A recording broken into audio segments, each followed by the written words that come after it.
1, 2, 3 testing. Just chill for a second. Get my bits and pieces together. I'm running a little bit late. 1 minute behind. That's no good.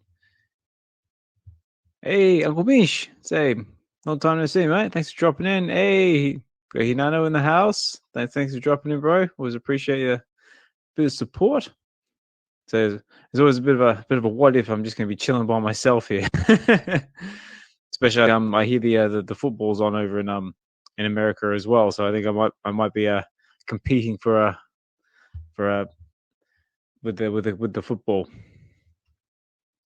If it's anything like the football over here, I got no chance. But I appreciate you guys taking the time to come and chill with me. If you guys want to come up and come and chat, say hi, please do so. Hey, Shadow's in the house as well. Shadow, thanks for dropping in, mate. Just chill for a second. I actually do make an attempt to get some notes together, so I'll just quickly do that. Okie dokie. We got Metric in the house. So haven't seen you before, mate, but thanks for dropping in. Appreciate you taking the time. And I think we've got few people in the house, so I guess I'll play some trusty intro music, kick this thing off. And hopefully someone will come up and talk to me, and not just me monologuing, because I'm kind of boring when I just sort of talk by myself. But let's kick this thing off.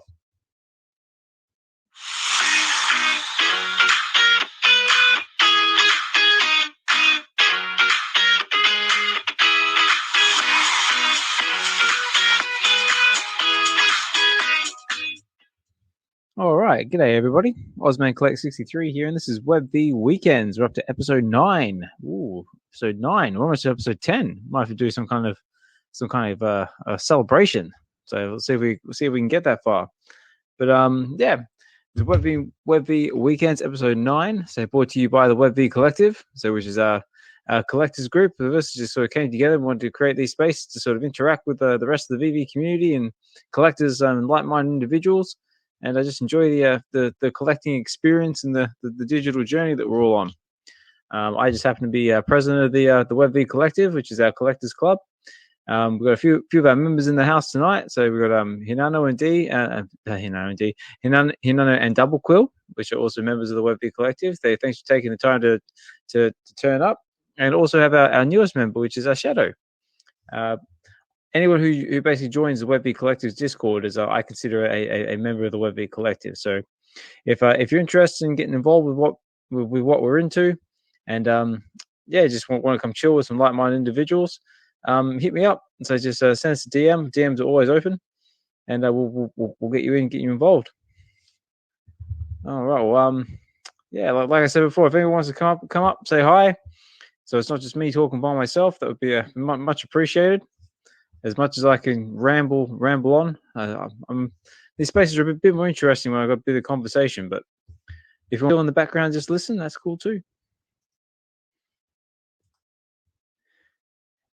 Hey, you got UnkleMeesh in the house. How are you, mate?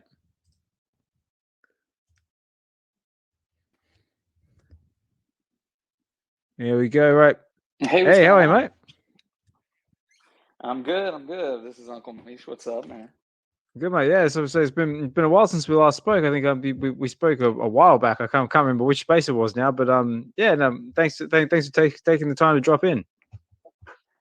Yeah, it's been it's a long time. So I've been traveling around for the past few years. Actually, for me, it's been like 12 years. International like resorts and cruise ships and stuff. So I was like time, but now finally. Probably got some time the last few months. Yeah, I've been trying to do a new kind of remote job. So now I get to have time to be on Twitter and actually see what everybody's up to. So it's actually pretty cool. Nice. So you've actually like sort of like set down like a home base somewhere. Actually sit down some roots for a little while. Yeah, exactly. Just trying to figure it all out. Like everybody else in the world. I was kind of tired of traveling and living on resorts and boats and stuff. So I'm like, okay, I just want to be alone. It sounds horrible. It sounds agony. No, it is the best times of my life. It just got to a point. It's just like, man, I don't even know my family back home. No, true. But it's cool, man. So whereabouts in the world have you settled for now then? Well, I'm from St. Louis, but I'm kind of in Detroit, Michigan, just kind of hanging out with family and friends, and just kind of Nice. bouncing around. And most likely, I'll be in Japan in the winter, to live with my girlfriend. Oh, nice. Yeah.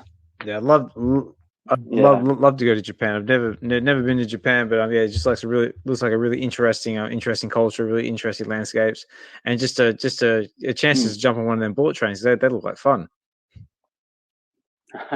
Yeah, the bullet train. I thought the bullet train was going to be faster than I thought, but maybe because you're just sitting on there and you're just kind of not even noticing. But yeah, but Japan itself, it's like you have to go there, because if you ever wanted to go, I mean, just make it an effort to go, because it will be kind of like an eye-opening experience because of the culture, and just kind of it kind of plays tricks with your mind. Like, why can't our societies kind of like adopt this very like respectful, clean, humble nation? So it's kind of like, that's why I'm excited to go back. I've already lived there a couple of times, at resorts, and my girlfriend is from Japan, so it's going to be kind of cool just to, just be there. Nice. So do you speak Japanese or read Japanese or anything like that? Just a little bit. It's tough to read it for sure, but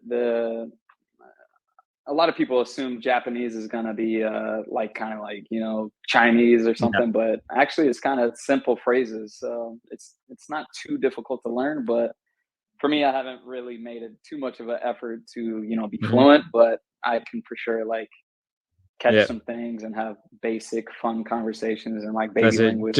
Just enough to be polite. Exactly. But yeah. Anyway, so like I'm mostly excited about being in the US now. Yeah. I get to go to New York. So that's it. Got your tickets. My first time. That's it. Let's see a show of hands in the audience here who's listening. Who's going to New York Comic Con? So unfortunately, I'm not. I'm stuck over here in the UK, so I ain't going nowhere. But I'm very, very happy that everyone else is getting the opportunity to go and check it out, because it looks like it's going to be a hell of a show. Yeah, it should be a lot of fun, man. Like it's going to be my first big Comic-Con, and first time meeting anybody from the VeVe team or VeVe community. So I've always been kind of by myself, listening in the background in the shadows on the spaces and stuff. But now actually I'm going to be kind of like the the little guy in the corner, like, what's going on? Where should I go? What's happening? It should be fun. Yeah. It's cool. Nice. I'm excited. So I'm assuming you've have you been keeping up with what's been going on with VeVe in the digital space at all? Yeah, I think I've kept up with everything. So nothing's too surprising right now. It's just I think I'll listen in tomorrow for their Spaces chat to kind of go over the whole weekend. But yeah, I'm excited about the new comic book for sure. Like the Addiction. Yeah, that looks good. Yeah, it's really cool to see that. Just to have a very new publisher, new comic book, and hopefully I can get my hands on one of the copies. The real life copy. Yeah, but it's just refreshing just to see something new on the app. I mean, like it's just like it's a little bit of excitement, because we've been saying it for the last couple of episodes that VeVe needs to try and get some new type of comic book on the app, because we've had tons of Iron Man, tons of X-Men. Everything's just basically been done to death. Like we need something to sort of mix it up a bit, and this is definitely a good way of doing it. Oh yeah, and even for me, like say if I'm lucky enough just to get that in life copy, that would be my very, very first purchase of any comic book ever. Like I've been handed down like a couple of comic books here and there, but I've never went out of my way to actually go buy one and to actually have one that is like its very, very first. Like I'm excited to try to go for that, because I have a bunch of comic books on the app, and I've been reading, and then I've been going to comic book shops after I've been getting in VeVe, and I'm like, damn, I can't afford any of the like the nice keys or this and that, or I just don't want to pay a premium just to get it, just to do what with it, you know? So Yeah. just to actually go for something that is its very, very first, and it's going to be my first comic book. It's kind of like, it's kind of dope. It's exciting. So, yeah. Yeah, no, I'm the same. Like, no, I sort of find myself like, when I go into like a comic book shop now, I kind of play like, spot the comic we have on VeVe. Yeah. I saw like walk in there. That, I saw walk in there, like I look up on the shelves and I go, oh, we got that one. We got that one. Oh, look, there's like the FA Black Panther. There's like FA Rogue. And like, oh, I know that one. Yeah. So I was just a few days ago, and I didn't pull the trigger, but I think I should have, and I'm probably gonna go back. There's the Infinity Gauntlet, the first copy of that series in '91, it's signed by the artist, like the pencil artist, and it's only $78. And I'm like, at the time I was like, yeah, you know what, I don't know, let me do some more research. But I'm in the back of my head, I'm like, you know what, like, I don't care what it's worth in the real life, I don't care about what grade it is. I'm like, that's a story that is probably one of the most well-known stories of all, like, Marvel comics. And it's the one that kind of got me, like, diving more and more into it, because of the movies and everything. So it's just like, I think just having that, it would just like be beneficial to me. And, I'm not trying to sell it or anything, but I was like, I might go back and get that for sure. Yeah, for sure. I mean, well, that's what it is. That's what it's all about at the end of the day, isn't it? Like, your individual collector's journey. I mean, like, it's all about the sort of value and message that speaks to you. And that's all. Yeah, that's cool. Anyways, I don't want to take up the space. You guys go ahead.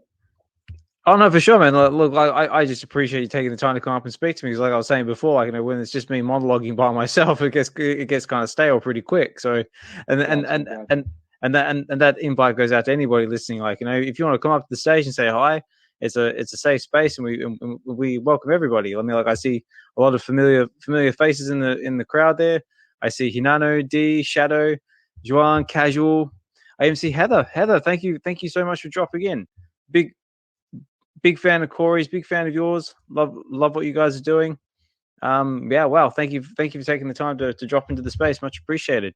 Double Quill as well. Also, if you haven't checked out Double Quill's latest blog, please do. It's a really, really fun read about master collecting, or even if it's just for a day.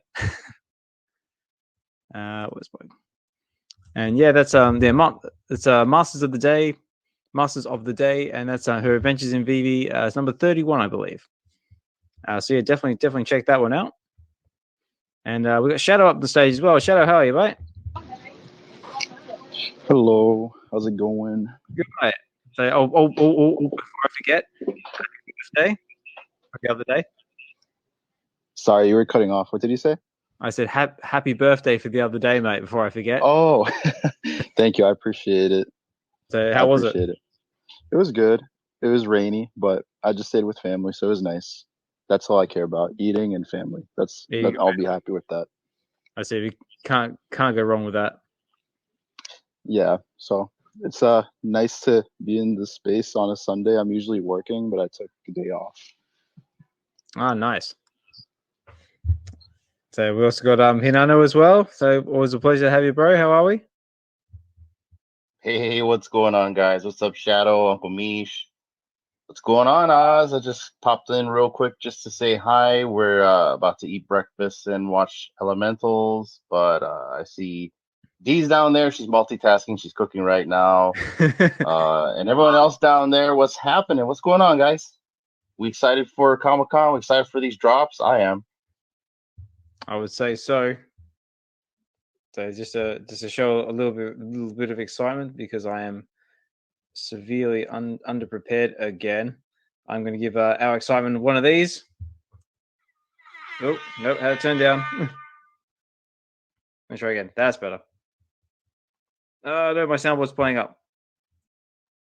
There we go. Put the old air horn in there. Well, that was me trying to be professional, and I just blew it. But no, you're doing good, Oz. You're doing good. But I think everyone's quite excited for New York Comic Con. So we just had the the announcements from VeVe with all the collectibles we've got coming. How do we feel about that? I'm gonna go for the poster. I wasn't gonna go for the poster, but I like the price point, and I believe the edition size is really low. 600. Plus, I just love the X-Men, so poster looks good. I'm definitely going for the comic. I'm happy with the edition size. Everybody will have a chance, and I get to stack a little bit depending on price. And I am looking forward to Professor X and Magneto, specifically Magneto. I really like how Magneto looks. They look good, yeah, don't they? Oh, they look great, man. Yeah, and also I'll give a big shout out to Corey as well, because I can see Heather listening in there. Corey is killing it with the shorts and presenting and getting the information out there. So big shout out to Corey. So I'm sure you're very proud of him. But yeah, I mean, like they said, the posters 600 editions. I'm just here on the blog site, just going over the article. So yeah, so we've got the poster coming in at 30 gems. We've also got 600 editions, and then we got Mr. Kingpin himself, Mr. Wilson Fisk, coming at 40 gems at 2,444 editions. That's ultra rare, and of course our comic, 20 gem price point, say 10K editions. So that's very, very, 20 gem price point. So it's about what we expected. Professor X is coming at 40 gems, say 2,666 editions, ultra rare, and Magneto, looking very, very nice, is 40 gems, 2,888 editions. That's also ultra rare. So very, very nice spread. But and like they said before, the VeVe is saying, stay tuned. There's more to come. There could be more, so we'll see. But Shadow, you got your hand up there, mate? Yeah, I just wanted to throw it out there and welcome Mondo into the space. He's a friend of mine. He's actually the one who's assisting, made the addiction comic happen. Oh, he's that guy. Yeah, so if at some point, Mondo, if you're free and you're down to speak in the space, you're free to come up, I would say, if that's cool with you, Osmond. Yeah, please, absolutely. Yeah, so I'm actually at the store right now, so I might be a little quiet, but once I'm out, I'll be free to talk. But yeah, Mondo, welcome to the space. And if you guys are down to hear some more about the project, that would be awesome. Absolutely. From his side. Yeah, like I said before, if anybody wants to come up, the offer's always there. Just just hit the request button. We'll try and get you up best I can. And speaking of requests, so John, how are you, buddy? So it's been a long time since we've spoken. Yeah, absolutely a long time. I'm sorry. I probably have like 1 second to talk because I'm getting gas and I'm doing a road trip, but I had to jump in because you mentioned Mondo, you mentioned the addiction comic. Honestly, that's the thing that excites me the most coming up New York Comic Con. This is going to be the first time we ever get a published VeVe comic. The collaboration is amazing because it's with an independent artist. I love that aspect as well. I don't know if you guys know this or not, but for $100, you can get one of 25 available virgin editions of the Art Germ variant of this comic book at New York Comic Con. I think I actually begged Mondo in DMs, to set one aside for me because I'm just like, I need to get one of those. It's thank you. It's Art Germ's first ever artwork represented on VeVe as well, in digital format as well. I believe he's going to have the rare version. So there's just so much goodness around this. I can't even believe it.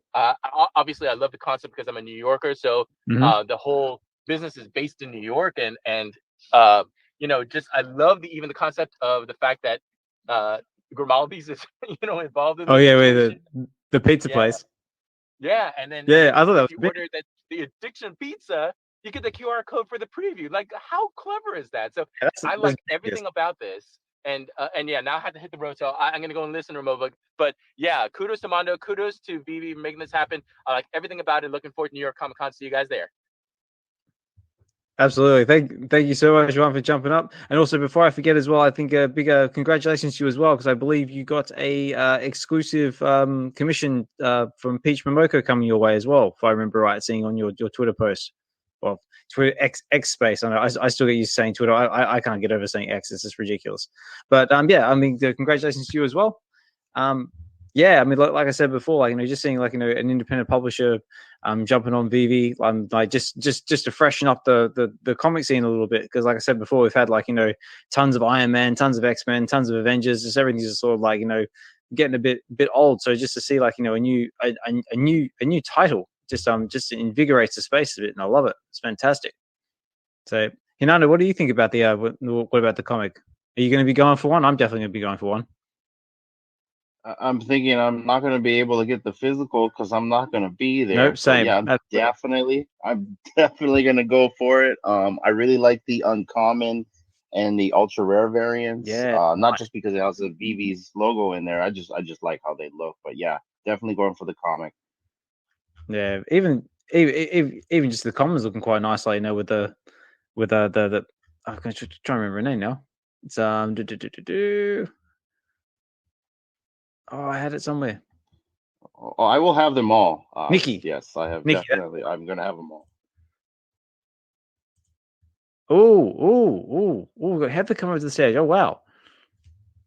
Heather, how are you? No, she doesn't want to speak to me.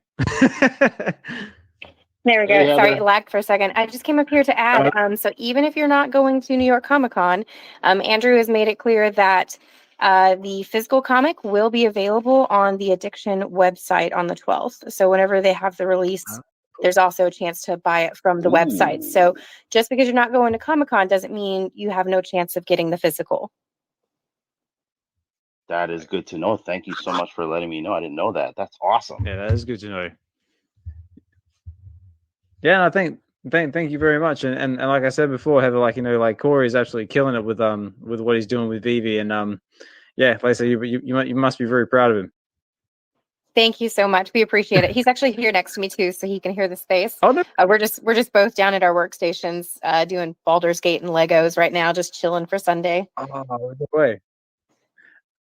I've actually got a brother playing Baldur's Gate at the moment. He reckons it's absolutely amazing. He says it's like the level of freedom in that game is just ridiculous. It really, really is. And I really hope all the other video game producers start to step it up. Like, I don't know about you guys, but I am sick of buying incomplete games or games that the rest of the game is going to come later at some unknown time. Yeah. The depth that's in Baldur's Gate, and like the fact that you can be hundreds of hours into the game and still not experienced all the content. It's awesome. Yeah, nice. Yeah, guys, I got to run. Yep. I'll see you guys later. Sorry, we're going to eat breakfast. So good to see you, Oz, Shadow, UnkleMeesh. I see Mondo just jumped up. Heather and Corey, good to hear and see you guys. Take care and have a good Sunday, you guys. Love you all. Bye, Hanano. Bye, Dee. Yeah. See you now. Bye, Dee. So enjoy the rest of your Sunday. So also, if you guys aren't familiar with them, say they are the Real Uncommon podcast. Fantastic members of the community. They do amazing interviews, roundtables. I've been involved with tons of them. They are members of the VeVe Collective. Give them a support and give them a like, subscribe on YouTube in the spaces. Amazing, fantastic people. And we have our Mondo up to the stage. Mondo, how are you? Hey, how are you? Thank you for having me. And thank you for absolutely everyone. Heather, Corey, John, actually, I don't know if you're listening. I was just replying to your DM right now. And Eric, I texted you, just please call me back when you're done with work. So I'm so excited. There is something that I completely forgot to tell you, is that we're going to be offering for free signed copies on our website. Oh, wow. So, yeah. So don't worry if you cannot come to New York Comic Con. You can get the physical copies on our website on October the 12th. So that's something that I talked to Vincent. Like he said, yes, we're gonna do it. Oh, cool. So how does that work then? So, like, if you get the comic on VeVe, can you just like redeem it on the website? Is that how it works, or? No. So actually, we were talking about this like an hour or 2 hours ago with Heather on one of the spaces. At least on our side, if you get the physical copy, either at Comic-Con or on our website, you do not get any kind of access to the VeVe digital version. Now, what Vincent told me, because I called him to ask him, he said, I do not know, because I think VeVe also is going to have physical copies at their booth. So I don't know if they're going to have something going on with the physical edition. Actually, David Yu is coming to our office tomorrow. So I'm going to ask him, and then I'm gonna tweet and I'm gonna tell you, because seriously, I do not know. At least on the addiction side, we don't have anything going on. But I'm gonna ask him tomorrow, because I'm almost sure that the VeVe booth is gonna have a couple of, not a couple, they're gonna have a bunch of physical books for sale. So I don't know. I'm gonna ask him and I'm gonna let you know. Yeah, awesome. Yeah, I mean, because I did always wonder, like, because obviously, like someone like myself, like, because I'm over in the UK and I've got no hope of going to New York Comic Con. If there actually was a way to sort of get my hands on a physical, but that's no, yeah, mate. No, don't worry about that. You can get it, and you can get it on the website on October 12th. And actually, what I've been saying for the last couple of days, I'm the one putting together both websites, the e-commerce one and the main website. So I'm against the time, because I also work for Metropolis, which is the company that also Vincent co-founded with Steven Fishler. So from Monday to Friday, we do the in real life work at Metropolis. So we have to try to squeeze the addiction whenever we have some time. So it's been quite challenging the last couple of months to try to figure out how to have everything ready for New York Comic Con. But all the books are here in New York, so don't worry about that. Oh, fantastic. No, good. I'm like really excited for it. All right. Shadow, UnkleMeesh, did you have anything you want to add to the conversation at all? Or even Heather? Well, for me, I mean, like I said earlier, I'm just so excited just to try to get a copy and read the story and, find out more about this publishing company and everything. It's going to be a good time, and I'm definitely going to go, Wednesday night to go get some pizza at that at that church. I forgot what the name was, but it seems kind of cool. And yeah, actually, Mondo, I do have a question. How many physical copies will there be, or I guess edition run size? Just give me 1 second. I'm going to open the file and I'm going to tell you the exact numbers. And actually, I can give you the prices also. Just give me 1 second. Yeah. I'm going to tell you right now. Okay, so 6 New York City variant comic covers. We're going to have 600 copies each for the Andres Labrada Grimaldi's edition. We're going to have 600 for Alyssa Martinez edition, which is the black and white cover. Okay. 600 for David Mack's cover. And then when it comes to VeVe, we have 900 for the VeVe Blue edition and 900 for the VeVe Red edition. Now, when we moved, Art Germ also we're going to have 600. That's just the regular edition. Now, when we move to the CGC graded 9.8 signature series, we're going to have only 100 of the Andres Labrada VeVe Blue and 100 of Andres Labrada VeVe Red. And then when it comes to the Virgin covers, we're going to have only 25. And this is true. We printed only 25 of each. I'm not going to get one. I asked Vincent, and he said, listen, like, we have people that want the copy. So I was like, okay, fine. So we're going to have 25 of Andres Labrada, the Grimaldi's cover, 25 of Alyssa Martinez, 25 David Mack, and 25 of Art Germ's cover. And that's it. We're going to have prints. We're going to have cards. We're going to have a lot of other stuff. But that's about the comic books. Wow, very Oh cool. wow, Very it's like super scarce. Yeah, and also, we are gonna keep a couple of comic books for Friday night, because after New York Comic Con, we're gonna be at Forbidden Planet, which is at Broadway, like 2 blocks away from Union Square. Nice. We're gonna be signing the books there, and I'm almost sure that Grimaldi's is gonna bring some pies. So we're gonna have pies there. We're gonna be signing books. So if you want to come and hang out with us, we're gonna be there right after Comic Con. It's gonna be Friday.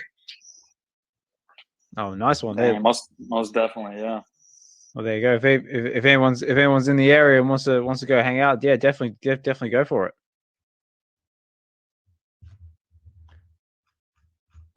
Yeah, I know Corey and I were talking about how he's excited to get to go to, and we're really hopeful there's gonna be time for him to swing by Grimaldi's to get some coverage too, so we can show the Grimaldi side, of things. Yeah, we were pulling up the pizza. It looks pretty tasty with like truffle oil and stuff like that, and so we're excited to hopefully send him over and get some footage. But we'll see how the schedule is. You know how it is. It'll be busy. Be manic.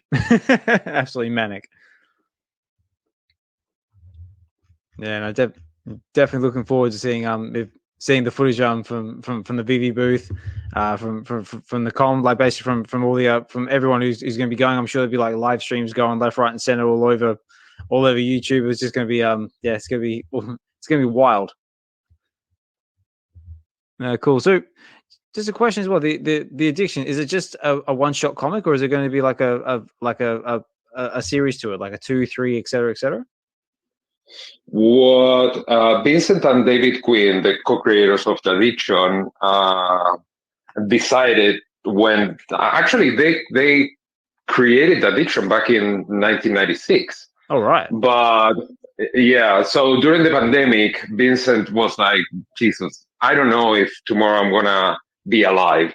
So he called David and he said, listen, we need to do this because this is like my dream.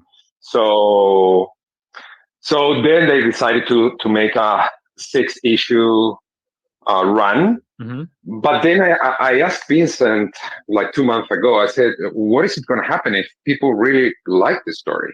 And he said, well, we're open of extending the run. So no, it's not going to be just one issue. We already have 3.5 issues ready to go. Excellent. I was talking to Vincent like an hour and something ago, and I told him, I don't think you understand how excited people are because of the addiction. And last night when I went to bed, I was thinking about everything because what I think I was telling Heather yesterday in one of the spaces. When you create something, it can be you put out a video on YouTube or you host a podcast, and when you realize that people actually like what you're doing, it's something that I don't know. I haven't been able to find anything in life that compares to that feeling. So it's really strange for Vincent. He's been dealing with vintage comic books all his life, so he's been basically selling and auctioning other people's creations, Marvel, DC, and so on and so forth.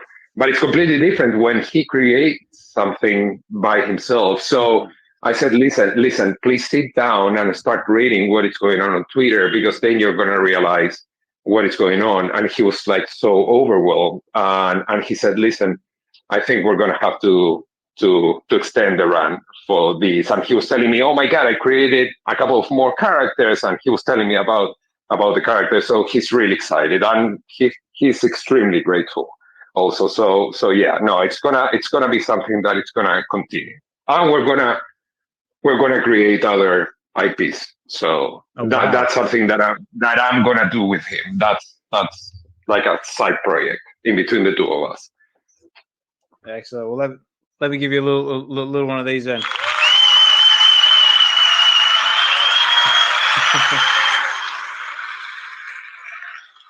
So it's my trusty soundboard that's still in the works. But yeah, no, that's really cool to hear. I mean, like I know exactly where he's coming from. I mean, like I said before at the beginning of this episode, like, you know, I'm basically the president of a collectors club called the VeVe Collective, and we mainly just sort of like, you know, revolve around VeVe Collectables, and it's just basically a group of us. We all have like our individual projects, and we sort of came together to come up with this idea, like, you know, well, what if we decide to start doing these spaces and connect with, like, you know, with the community, and, like, you know, with people like it, like, you know, is it actually going to go anywhere?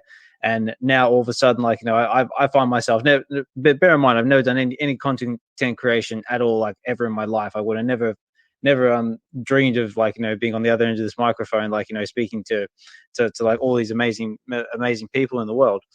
But it was so well received that we do these. Well, we're up to episode 9 of these episodes now, VeVe weekends, and we also do VeVe Wednesdays on Wednesday nights from 8 till 10 Pacific Standard Time, and we're up to episode nearly 29 with that one. And again, it's just been so well received, and we just basically say, if everyone just wants to keep listening, we'll keep making it. So I understand that feeling, like that sort of sense of pride, saying, like, you know, the people actually enjoy what you're doing.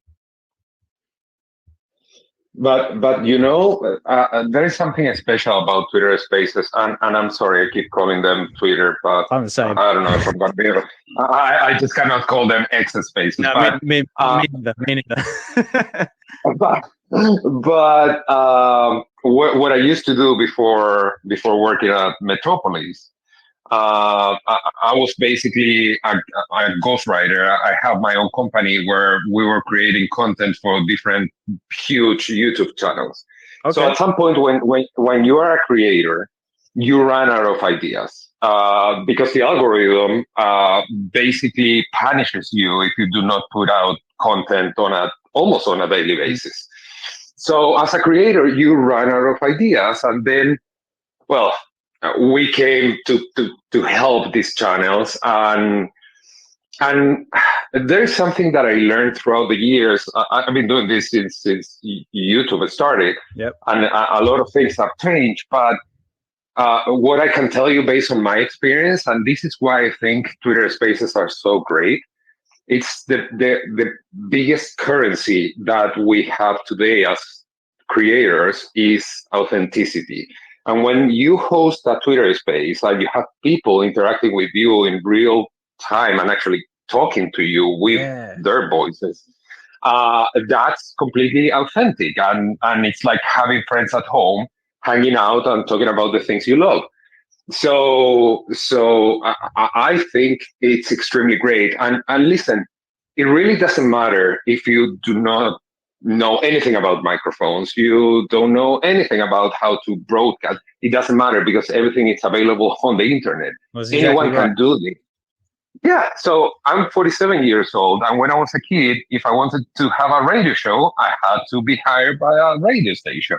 Television, the same. Yep. Now we can have our own TV show on YouTube, our own podcast. So I don't know. This is just amazing for every single person, and you don't need. And this is something that I've told Vincent many times.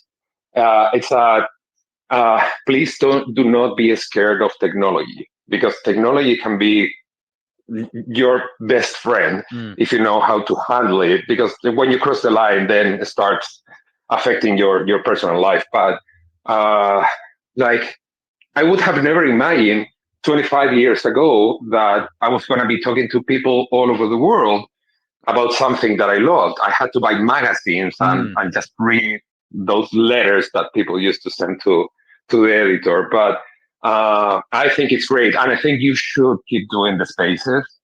And I don't know, for me personally, spaces are a way that I have to stay in touch with people and to get to know new people. Yesterday I was working all day on the website, and I was just listening to spaces. And listen, there's so many people that actually get into the spaces because they feel lonely.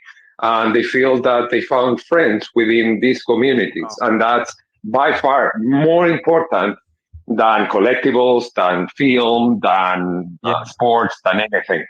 So I think what you're doing is great, and every single person that holds spaces, it's amazing. So please keep doing it. Thank you very much. That really means a lot. And mate, you're literally just like speaking my language right then. Like that is really one of the reasons, one of the whole reasons behind starting these spaces is because I'm not sure, like, like everyone else out there, but I actually struggle to sort of talk with other people about, like, the digital space. I mean, I was actually trying to explain, like, what a digital collectible was to one of my wife's friends the other day. And, like, I was showing, like, the VeVe app. I was showing, like, because I was showing her my zombie hunter Spider-Man. I was like, okay, this is what it is. Like, you can take pictures of it in AR, and, like, it has all the information on the blockchain, so I own it, et cetera, et cetera. And she was like kind of looking at me like, with that like sort of smile and nod, like, oh yeah, that's cool. I'm just like, yeah, I know exactly what this is like. And the wife is like, oh, you need to stop telling the people about like this digital collectible stuff. Like, it's rubbish and that sort of stuff. I'm just like, just knocking my head against a brick wall. So that was one of the reasons why we sort of wanted to create these Twitter spaces, like to sort of connect with people who may have the exact same problem as I do in the real world. And I find myself, like I said, like, communicating with people from all over the world now. And we just sharing our love of like the collecting the digital space, whether that be Marvel, DC, and even across multiple platforms too, whether that be VeVe, Cryptoys, McFarlane. So anything that sort of just helps promote the overall space. Absolutely. And I just want to bring attention to the fact that, if you don't put yourself out there, there's definitely no chance. And if anyone's not familiar with mine and Corey's background, we just started our own private YouTube channel. We were putting information out. We were talking to people about how we felt about VeVe. And then it's led us to where we are now. Corey, gets to make all this awesome content directly for VeVe instead of just talking about it on the side. And that literally never would have happened if we weren't talking about what we enjoyed and what we were participating in. And now it's really cool getting to talk to VeVe because we can be like, it's his job. We can really be like, of course we really believe in it. We work there, and it's amazing how much that has changed our lives. And Corey's about to come up on his 1-year anniversary with VeVe. And it's just like, wow. We've been talking a lot lately about how crazy it was that, this time last year, we were still on our own little YouTube channel and, just doing our thing, doing live streams. And it's totally different. So you just never know what can happen, if you don't put yourself out there, there's no chances of anything happening at all. And at worst case, you put yourself out there and maybe there's a couple people that aren't feeling it. That's fine. But if you reach one person who can feel the same way you do, who you're speaking to them, they're feeling heard, in my opinion, that makes it worth it. Yeah, too right. I second that. Absolutely 100%. And I just want to say as well, like, that VeVe and 3 was actually one of the first YouTube channels that I found when I started getting into VeVe and the digital collectible space. And you and Corey, your channel was a staple of my listening experience and a source of, like, my knowledge as well. Like, I used to always tune into your rundown, like, of the comic books.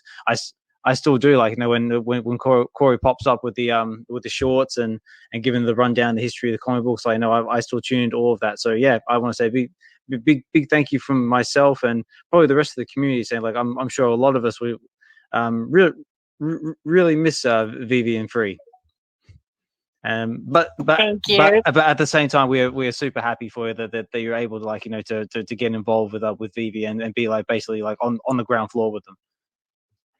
Thank you. Yeah, we really appreciate it. It's been really personally fulfilling as well. When we had started VeVe and 3, which, by the way, Andrew, that was VeVe and 3 was our kind of like shtick, where we wanted to do 3-minute videos to break down the collectibles because there just wasn't as much information about the comics that were being released, as far as like people just didn't know. If you weren't a comic person, you didn't know all the details of like, this is a significant character, or this is an important comic because of XYZ and things like that. And so we got the opportunity then to share with the community so they could make more informed decisions on if those digital collectibles are ones they wanted to invest in or not. And because none of us could afford to keep up with every single drop and every single comic, you know, so having the opportunity to come and educate it and see, is this something, you know, that I'm interested in? And sometimes too, it would make a comic that maybe someone wasn't interested in at first. Now there's a detail that matters to them. And so on a personal level, they want that comic.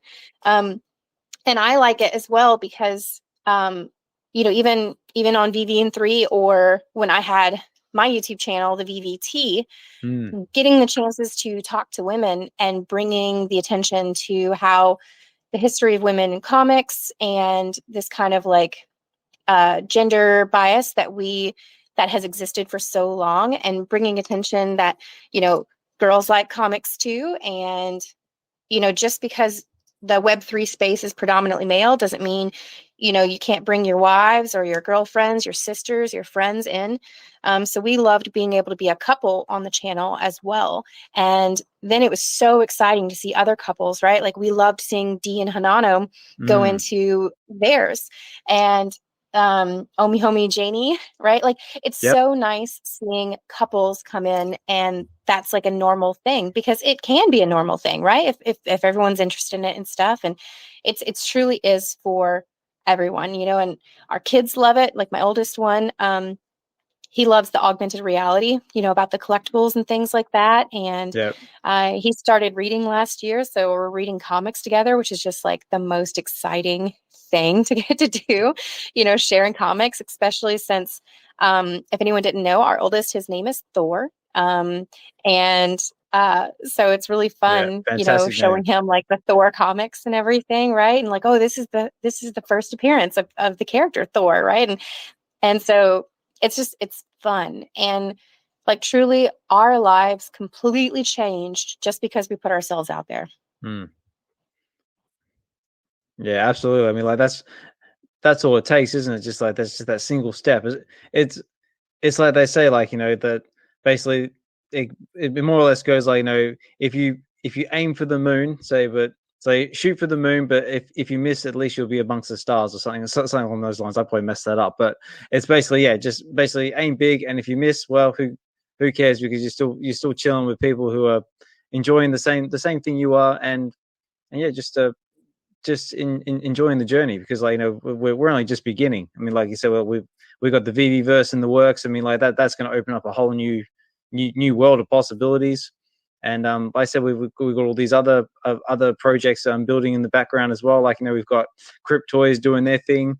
We've got McFarlane, like, you know, doing their thing over there, and just everyone just helping prop up the space in general. And I just love the way that everyone's trying to. It's not like a player versus player sort of mentality. Like, you know, everyone's like trying to do that little bit to sort of help promote the entire space, and just offer these, like, you know, different options and different ways to sort of to share the love of collecting.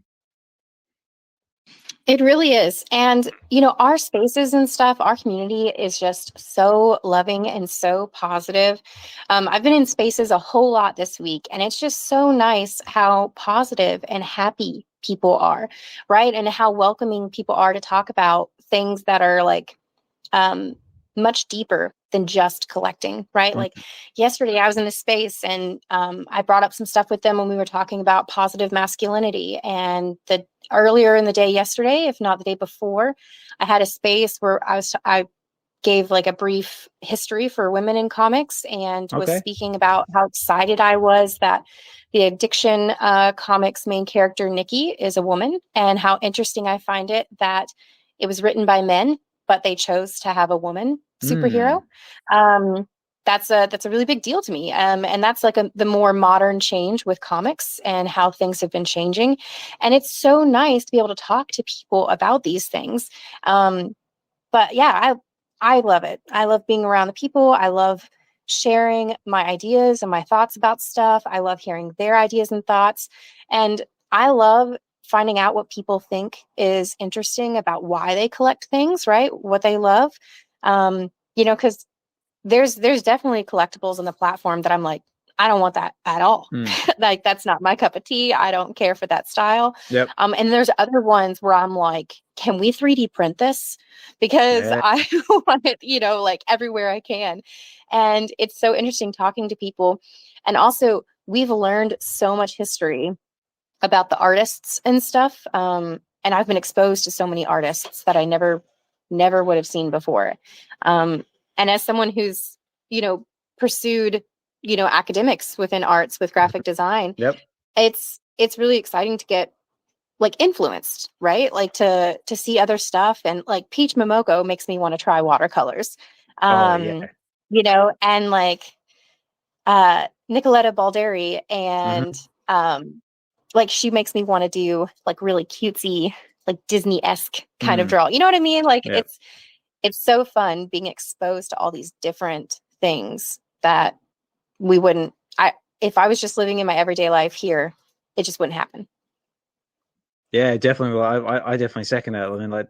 I mean, even with my time, like, just on there's interaction with, like, the VeVe app and that, like, learning about all these different artists. I mean, there's artists that, like, I knew nothing about, like, like a year or two ago, like, but now I know, like, I can actually walk.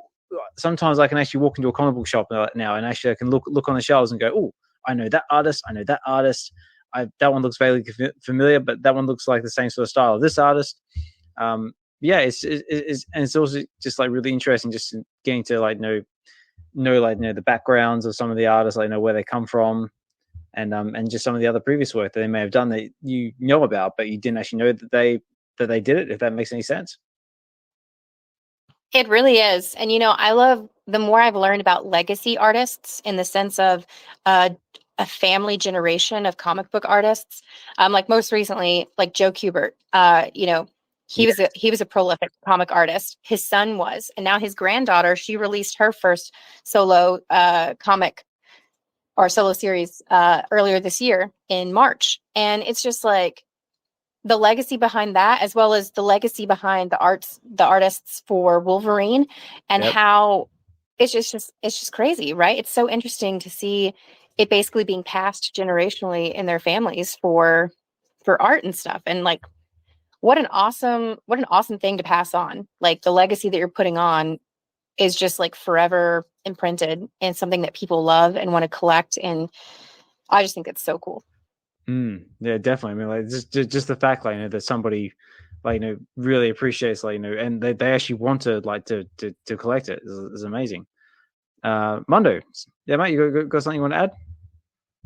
Yeah, just because Heather was talking about history of comic books, I just reached out to Steven Fishler. He's the CEO of Metropolis, and actually he's the creator of the comic book 10-point scale grading system. So if you want to pick somebody's praying about comic books and history, Steven is here right now. So I asked him to join. So if you want to talk to him, don't forget, Steven is the CEO of Metropolis. Vincent is the president, and I'm the vice president of Metropolis. So Steven is here. So feel free to invite him to talk, and you can ask him whatever you want. He's a walking encyclopedia about comic books. Oh, wow. I feel so humbled now. Geez. Okay. Good, mate. How are you? I'm good. I've just been, I appreciate being invited to the space. Just jumped in, sort of curious what you folks are talking about. I always like to hear points of view on a given topic, such as comics, that I normally would not be able to hear. So I'm just sort of listening in, and then may jump in when it suits me.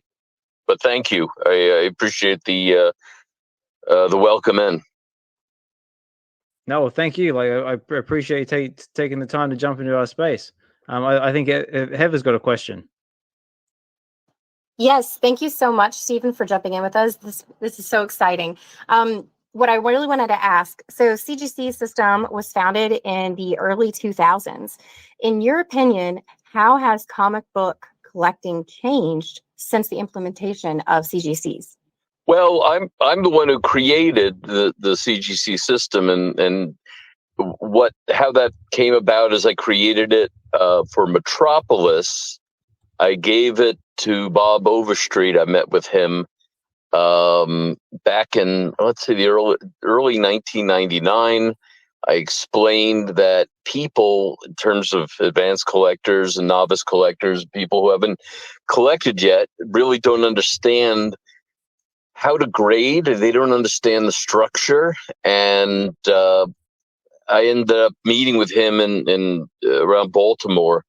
And he really wasn't extremely interested in changing the whole grading structure for the price guide. But after I left that meeting, I got a call from Bob and a guy named John Snyder, who Bob worked with. And Bob had mentioned, this new scale. I, on an Amtrak train, read it off to them. John Snyder was like a big advocate and convinced Bob in the span of 3 to 4 minutes that they need to switch the guide over to this. And then when I originally brought the idea of grading to NGC, I said, if you're going to start grading, which they had never even considered doing comic books, I said, you might want to, adapt the system that I created for my company over for a new grading company. And I brought them the graders, the head graders, a guy named Steve Borak. And I think that whole development of a sort of a comprehensive and easy to understand grading scale coming together roughly around the same time as a grading company brought a lot of people into the comic book market. And because they can understand it, they have a little bit more faith in what it is they have.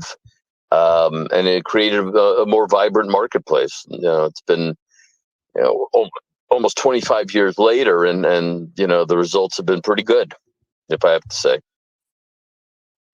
Thank you so much, Stephen. Secondly, once it did get implemented and became more as it was becoming more the standard, I imagine consumers really enjoyed it because it's like a great way of keeping them off the mercy of a marketplace or someone just saying, oh yeah, it's in excellent shape, even though maybe it may not be in sort of speaks. How was the adoption of that in the comic book industry? Was it welcomed pretty quickly, or do you think it took time for it to become the standard? I think the reality is, I remember having a dinner at an Italian restaurant in Scarsdale with a very, very high-end comic collector named Dan Kramer, who came into the market in the mid-90s and really, shook things up in terms of what he was buying. And I had a conversation with him, and I said, what the comic book market is? It's these dueling adjectives. My book is cherry. My book is sweet. Things like that, adjectives. And I had, at that point, made up my mind to do a new grading scale for my company, for Metropolis.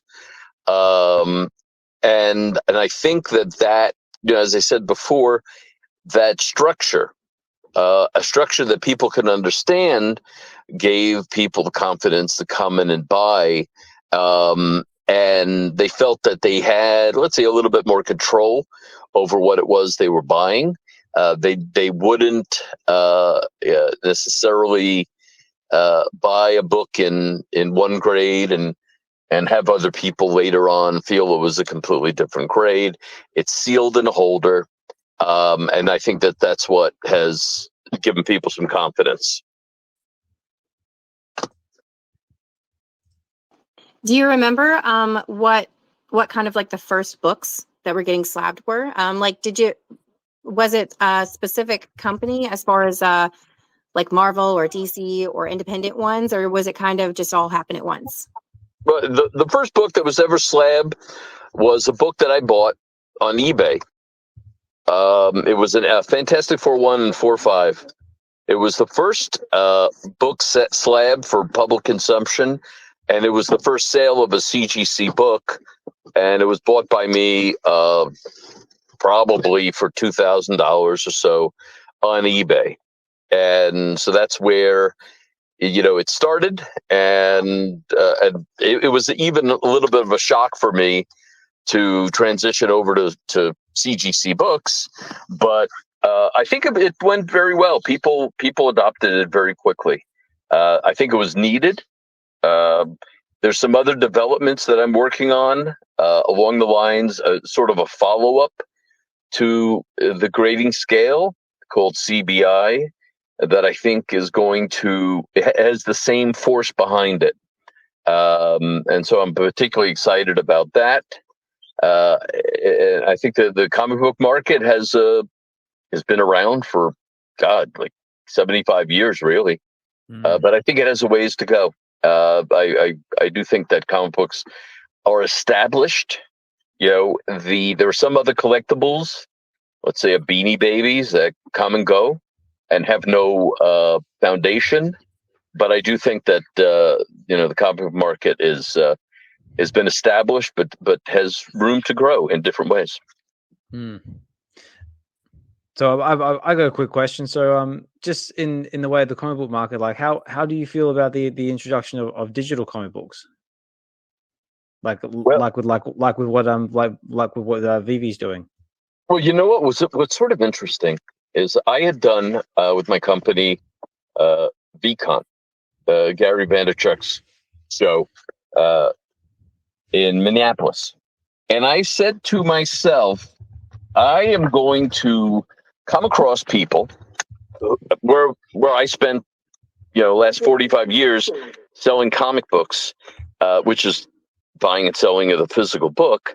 Mm-hmm. And I am going to, for maybe one of the first time, interact on a normal basis at a show with people who feel that the physical book is a little foreign to them. And they're more comfortable because of the age, but potential, the demographic they're in, or the situation they're in. They're more comfortable with the digital collectible, and they're trying to scratch their heads about the physical collectible. I said, I think I'm gonna find myself in some interesting conversations about that, and that's exactly what happened. And I went, all right, this is what I pictured in my mind. I was representing the marketing of the physical, and these people were communicating to me and telling me why the digital was their prized possessions. And you know what? I'll tell you what what was similar is these are collectors. They had the enthusiasm and the love of what they were owning, and I felt that it was good. It was a good dynamic. I think that people, if they really are excited about what they love, it doesn't matter if it's something sitting in a safe or sitting in a wallet on their phone. It's the same dynamic. I will say, and I've said this a number of times, physical collectibles, physical comic books have been around for probably over 100 years. And over that time, it has taken decades for people to have that emotional connection to the physical comic book. And because of the culture of in terms of these days, everybody wants satisfaction and results, and they want it now. Yep. And I went, no, fortunately, it doesn't work like that. It needs an immense amount of time, decades. People with digital collectibles, they can't demand, that people fall in love with them immediately, in the same way that it takes decades for a movie to become beloved, or it takes 100 years for an artist, like Van Gogh, to become part of culture. and become an emotional linchpin. Same with digital collectibles. Unfortunately, I want success. I want satisfaction now. I want price appreciation now. And then it would be 4 months later and people would be despondent that it hasn't caught on in the way they envisioned it. And I go, tough. It's too bad, because these are the things that will take years and years to worm their way into the minds of collectors, just how it works. Fortunately or unfortunately. Yeah, exactly. Like, because it's if you want something to stand the test of time, like take like Star Wars for example. Like, it's not just like a flash in the pan. Like, the next next best thing. Like, something like Star Wars has been around for years and years and years, and it's just embedded itself in in culture, in everyone's everyday lives. I mean, you got people who have part of legions, and they do cosplay, the conventions and everything, and that's the sort of level that you want of adoption that you want, not just kind of like I said, flash in the pan, kind of like Beanie Babies type thing. But we've had we've got loads of hands up now. Geez, I think Juan's been waiting for a while, mate. Did you want to go next? Oh, me? Oh, I appreciate that. And actually, I'm risking life and limb right now on the very. Well, quick, get in there.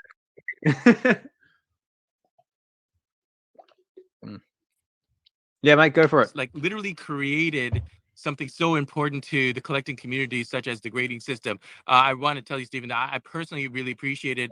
I'll give you a real life example that's literally happening as we speak, which is we have New York Comic Con coming up next week. And, I paid a pretty penny to meet Jahnli in person, to have 3 things signed by him and to be witnessed by CGC. The 3 that I have coming in, I had to buy at eBay. And they were raw. Of course, they had to be raw, unless I wanted to crack a slab to guarantee it in that point. And of course, when they're selling it on eBay, it's a raw copy. So they'll say stuff like mint or near mint plus, but I don't know that. Like, there's no way for me to know that, right? So everything is ambiguous and still uses kind of like the old grading stuff that goes even back to like coins and guitars and other kind of honestly overstreet type of indicators on whether or not something is going to be kind of good enough for you as a collector.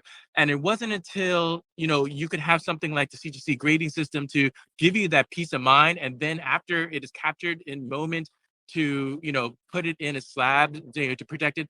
It wasn't until that a lot of collectors felt comfortable enough to really get into the market in a bigger way. I know, because of COVID in the past 3 years, there's been an explosion of interest in CGC and collecting slabbed comic books in particular. And these cons, you will see people lining up for the potential chance of their favorite artists, resulting in a signed yellow slab that is 9.8 CGC. And so that is a phenomenon that I've seen taken off and by storm in recent years. And I want to tell you, I believe it is completely healthy for the collecting community. It just speaks to a very positive future for collecting as a whole. Now, there's 2 things I'm going to bring up as a question, Stephen. You can either answer both or just one as you choose. One, which is, it feels quite hard to get a 10.0, right? CGC grade. The last one in my community that I've seen that has been more available was a copy of Batman the Damned, which had, for some reason, a lot of 10.0 CGCs. I'm a big fan of Peach Momoko. I don't think I've ever seen a 10.0 CGC graded slab of her cover art, even though she is a Stormbreaker artist. So all of her stuff is modern, recent, and some even available on cardstock. I've never seen. So the question is, why is it so hard to get a 10.0 versus a 9.8, even for modern comic books? And then the second one I just want to bring up, and it's not even a question, it's just to let you know, because you showed interest in VeeFriends, Gary V's thing, and you were talking about the future of collecting. From the digital viewpoint, I wanted to let you know that there are people in VeVe who actually, through Sleeping Comics and Sean from Comics and Crypto, have a CGC graded, casual kind of grading. But because, as you know, NFTs are all digitally perfect, the way for them to differentiate whether something is kind of a 9.8 type of deal or not is to go by mint numbers. And so if you have the lowest mint numbers, that percentage is going to be like, say, the top 1.5. Then you deserve to have 0.8 grading on your NFT. See, listen, we're in New York. You heard the ambulance go by. I'm literally risking life. I'm sorry for speaking on, but I'm trying to get all my questions in before I have to like concentrate on not killing myself on the road. But yeah, so what do you think of that concept? And so those are my two questions. Thank you. Yeah, well, in terms of the 9.8 and the 10, there's no difference. It really is a function to an extent of the marketing of CGC. They have been trained to give out 10s very, very, very, very rarely. So if you're trying to get a particular book that's a raw book and you feel, maybe I should get a 10. It's like literally picking out, looking at scratch off tickets and going, which one feels the right one to me? Does it have an aura? And it really, I would just say, forget about the notion of getting a raw book and expecting a 9.9 or a 10. You could send them in occasionally. They may be in a mood of giving it some grade like that, but I have 9.8s that are nicer than 9.9s. So that's the reality of that. And I would suggest buy them already in the holder versus trying to in the holder that you want. If you're a holder person, buy it in that holder. But it might be a lot of effort to try to get a raw book and into that holder. It's just it's not really about the book. It's about the grading company. In terms of using that same criteria for digital collectibles, there are ways, and my team at Metropolis, we have something in development right now for digital collectibles, and you really have to take a step back and go, well, let me shed sort of the notion that I'm going to evaluate a physical product, the state of the physical product. That dynamic is not going to exist in digital collectible because the condition, by very definition, has no bearing. But there are interesting ways of let's say evaluating attributes of a digital collectible in order to, let's say, separate the wheat from the chaff. And we're working on that because, use the example of the VeVe show, and this idea that I am right now working on. I pitched it to a few people there, and I said the world of digital collectibles right now is what I would just call the wild, wild west, and it's kind of early. It's, even though somebody may go, oh, I've been doing this for a year. It is very early. It is the Wild West. And I think I may have come across a way to bring a little bit of sanity and impartiality to the digital space, which from my little, very, very super secret, very quiet pitch meetings at the VeVe show, the reaction I got was, wow, that would be amazing and is very needed in the digital space, because even though it's a digital collectible, the printed books are physical collectibles, there are similarities. There are, you need the sort of the voice of reason, and an impartial voice of reason, but only by looking into a crystal ball 10 years from now are you really going to get a picture of where digital collectibles is going to go. Unfortunately, we don't have a crystal ball at our disposal right now, so we just have to make some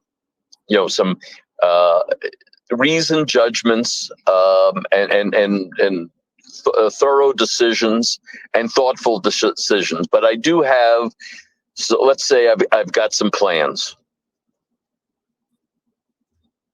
Ooh, it's like, stay tuned. No, excellent. Fantastic questions. Right, who else we got? Heather, did you have another question you want to ask? I did. Thank you. And again, thank you so much, Stephen, for being here with us.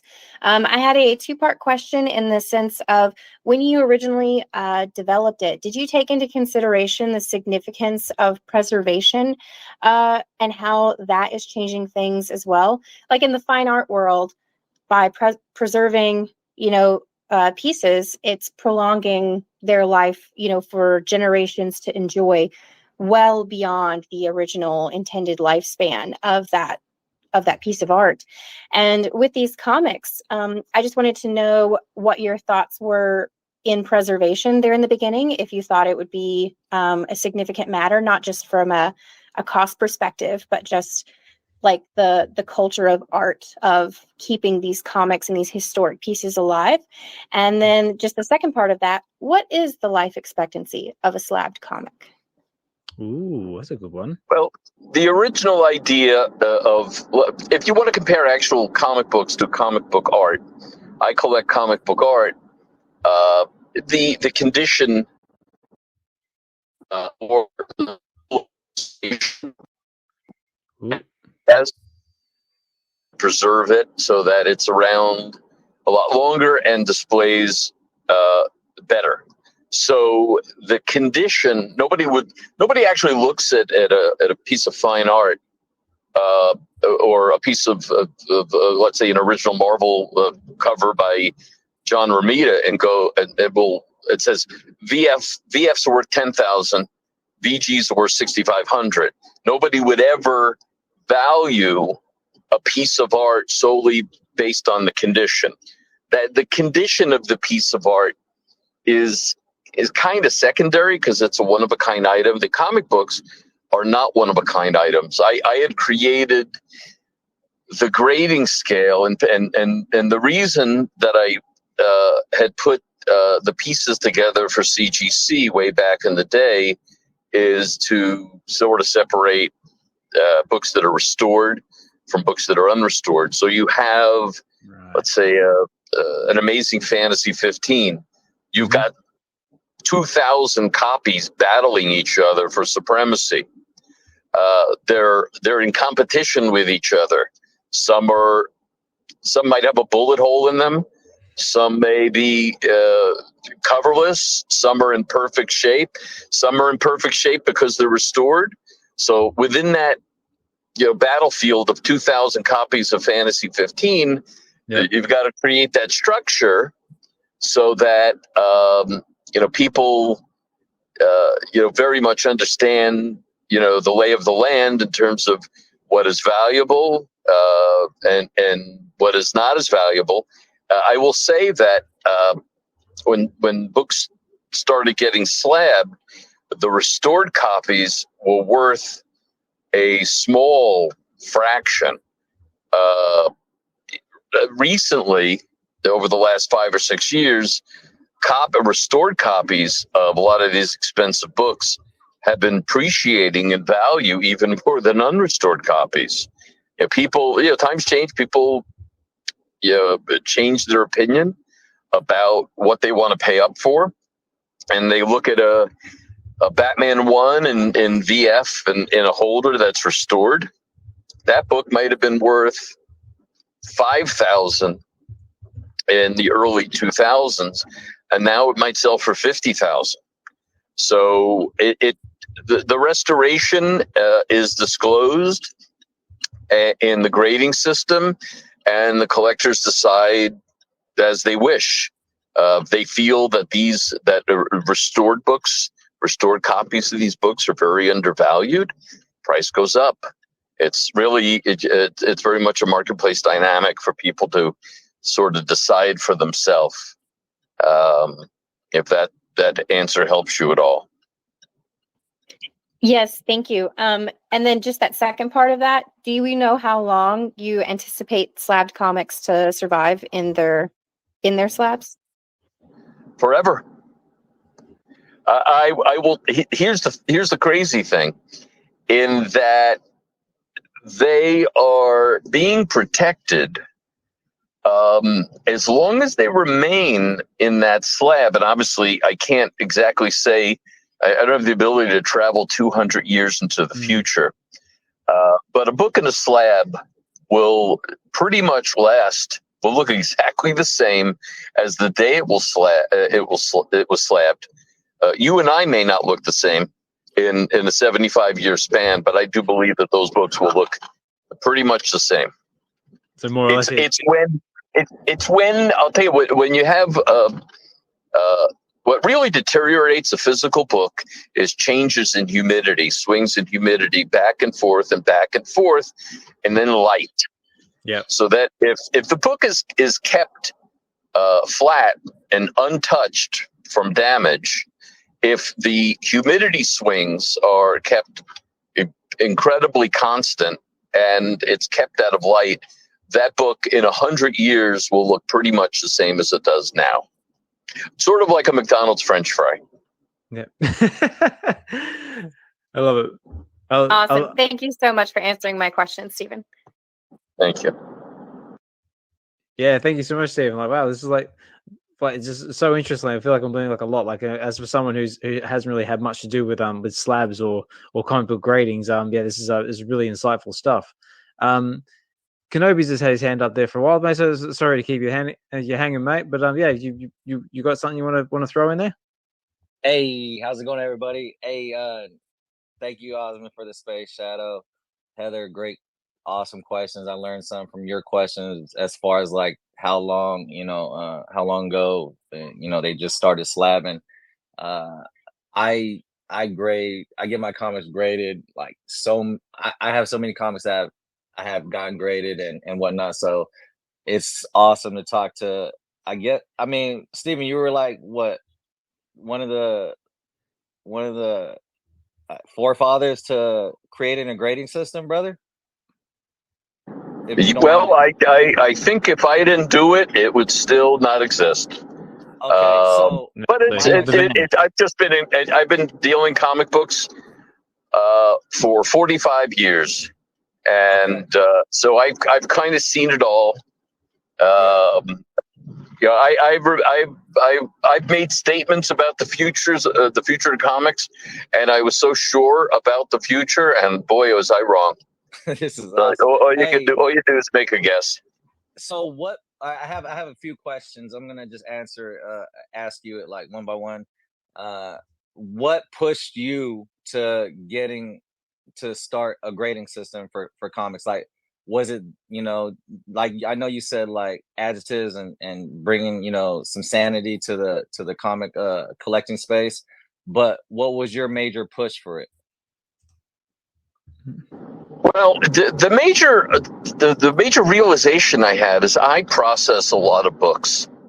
I grade them and I price them and I evaluate them just for Metropolis.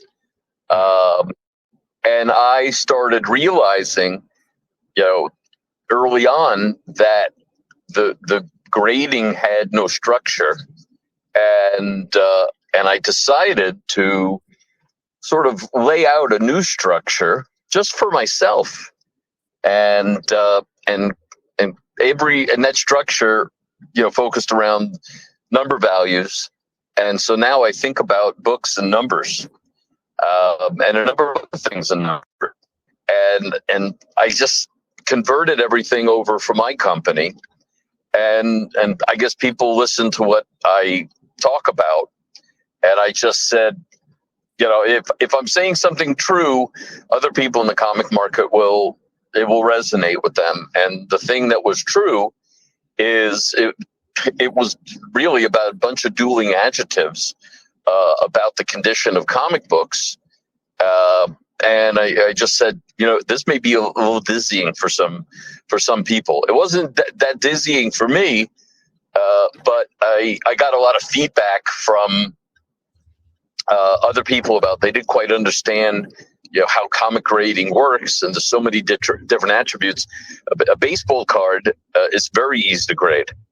A coin is easier to grade than a comic book. And so when you have something that has more complexity, that's a three-dimensional item, it needs a little bit more of an understanding of the nuances. And when you have 30 different attributes going into one physical product, people get confused. And that was the incentive. Also, God, you can't watch football and try to remember your questions at the same time. This is crazy. I don't even know. I've never had an opportunity to speak. There goes my question right there. See, so are there, in your opinion, are there tiers to grading platforms? Like, I just learned about yours right now. I didn't even know yours was out there as far as Metropolis, but then there's CBCS, and then there's the same grading system. I created it. Everybody uses it. That's it. There's no other grading scales. So I guess my reason for asking you that is because during COVID, CGC was backed up, and CBCS came through, and they started grading a lot of books. And what I see from a lot of like secondary markets is that the CGC is pretty much at a higher price than CBCS or any other platform. Why is that then? Well, I had helped launch CBCS as well. And I will say that CGC has been around longer. And anytime that you have a more dominant position in the marketplace, it is there's a little bit of a price appreciation for CGC books. I will say that I have seen occasional CBCS books that make me scratch my head, but you know what? I've seen CGC books, with grades in them that make no sense whatsoever. But I think over time, I'm not sure there will be a difference. I think in 20 years, the grading, the valuation of a CGC book or a CBCS book may be exactly the same. Okay, cool. And I got one more question that I'll get out your hair, Steven. This is freaking awesome to me. Because I need sanity in the digital space, bro. And if you're coming up with this platform for digital grading, I think you sound like you have a plan. You sound like the man with a plan. So it's much needed. What I wanted to ask you about digital grading though is, can you give us one parameter that you're looking at that would cause a 9.8, or can you give us one little tidbit of what your system will have for these digital comics? Because I'm telling you right now, like, if there's anything that we need, it's that. And are you waiting for a specific time in order to implement that? Like, are you waiting for mass adoption or whatnot? No, what is it? I'm just in development. You gotta break away from the notion of condition, because it doesn't exist. But then once you discard the physical condition of a digital collectible, which is really, there is no physical condition of a digital collectible. Obviously, you can't spill coffee on a digital collectible. There's no potential damage. So when you take a step back and you go, all right, what other attributes am I looking for? Why is this particular digital collectible impactful? What is the cultural impact of what is represented in this digital collectible? What is the awareness level? How many human brains are aware of what this is? How long has this particular, or the IP behind this digital collectible been in people's consciousness? There's a whole formula that goes in to being able to put a stamp of approval and say, we feel that this is a quality digital collectible. The reason is that, there's people in, let's say, the finance world They don't understand any of this stuff. And so they need some impartial, outside opinion so that they could recommend in the future a digital collectible to, let's say, a client of theirs. So they want some underpinning, because put it this way, if I got together 10,000 people who own digital collectibles and threw them into a giant auditorium, they're in love with what they have. You can't rely on them to decide. Every one of their digital collectibles will probably be a 10 according to them, because they may be in love with it.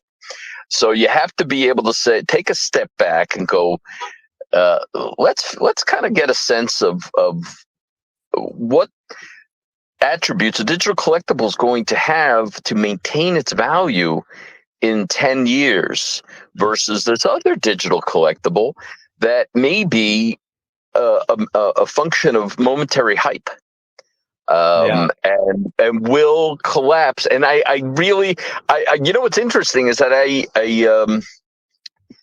the conversations I've had with people about the digital space have been, even today, been very helpful to me. I never get to the point where I go, I know everything. So I'm a little bit like a sponge. And so it's good. It's good. I like hearing from people about these topics. I will kick myself in the ass if I don't ask you this before I go. What do you value more? A cover A with 7,000 editions, or a variant to that cover A with 500 editions? Let's say we're talking about Marvel 1, in which I see right there in your beautiful picture. Let's say Marvel 1 cover A right there, 10,000 editions, and then there's another variant to it, and it has 300 editions. Which one do you value more? Well, it's sort of interesting because you picked that example. It's very interesting that's the example you picked. There are 2 editions of Marvel 1. Martin Goodman in 1939 wanted to get into the comic business, and they printed 66,000 copies of Marvel 1. And they didn't think they were going to get into the comic business, and they say October on the cover, and October inside the cover. And it immediately sold out in like a part of the country in a week. And they went, "Oh my God, we can make money selling these comic books." And then they went back to press for November copies, and they printed 800,000. So in the example you gave, there are 2 covers. They're very similar covers, but the second edition is November, and so those are more common.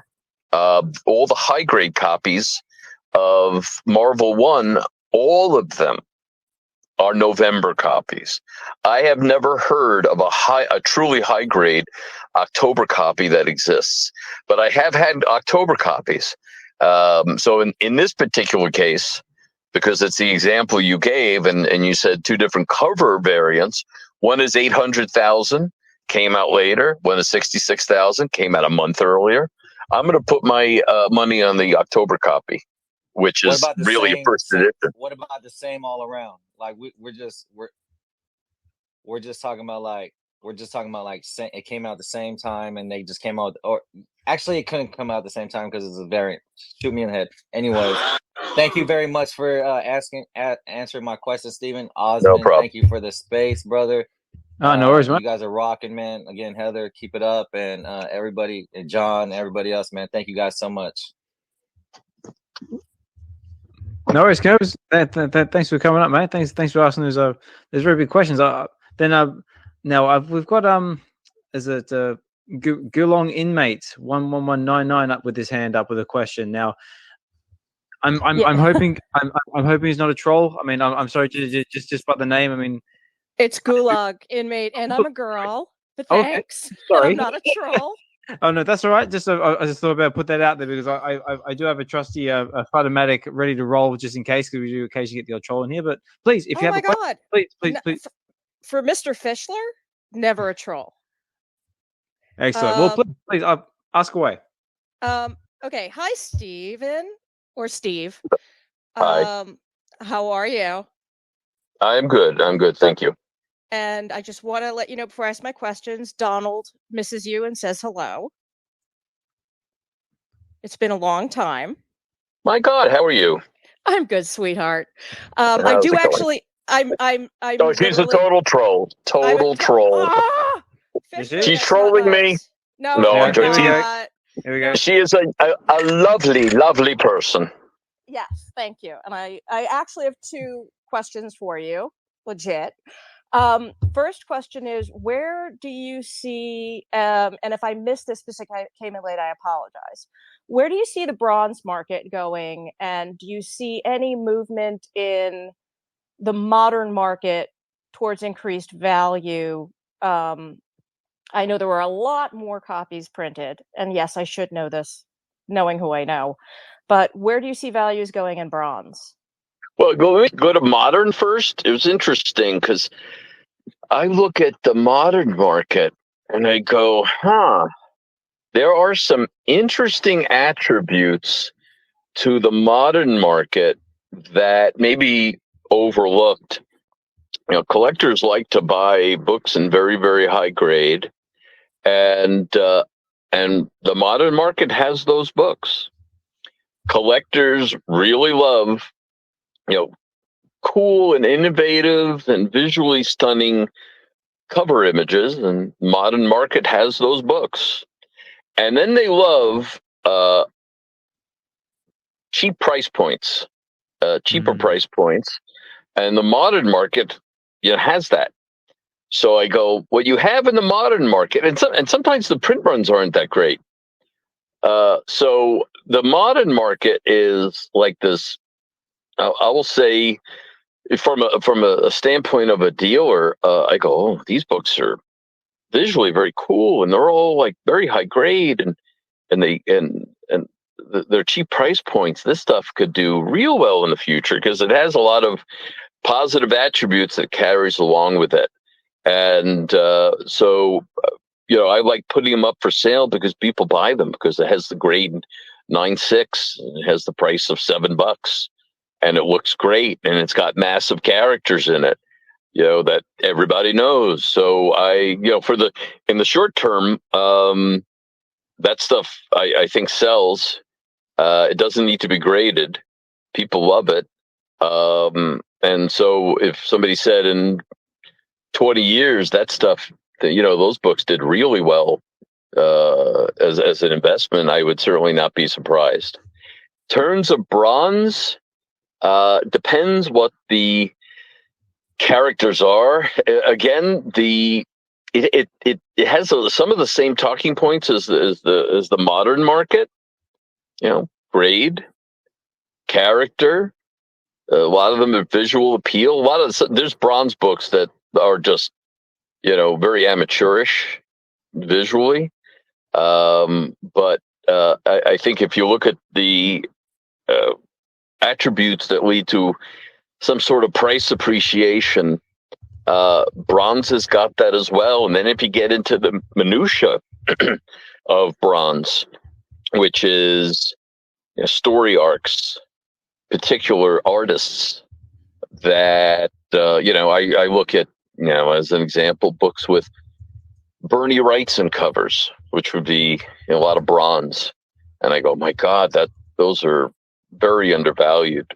Or a Neil Adams cover, or books with Perez art, or issues of Marvel titles, bronze Marvel titles that a guided near mint at $6 with massive characters. And so I go, that some of the bronze is going to be completely left behind in the dustbin, but a lot of it has room for price appreciation. When you're talking about a book that is valued at $12, for it to double, it's now worth $24. Everybody can afford 12. Everybody can afford 24. So that's my point of view of that. Do you think, Mm. unfortunately, now that we've lost Neil, which is a huge loss, that there's going to be a spike in some of his bronze work? I actually have 3 questions now. That's question number 2. I think. I mean, I hold. I had Neil Adams come to the office a few years ago, and it was, let's say, interesting. I will leave it at that, and leave out the details. Because my art of Neil Adams' original cover hanging up near my office door was probably one of the more interesting topics of conversation as to how I got that.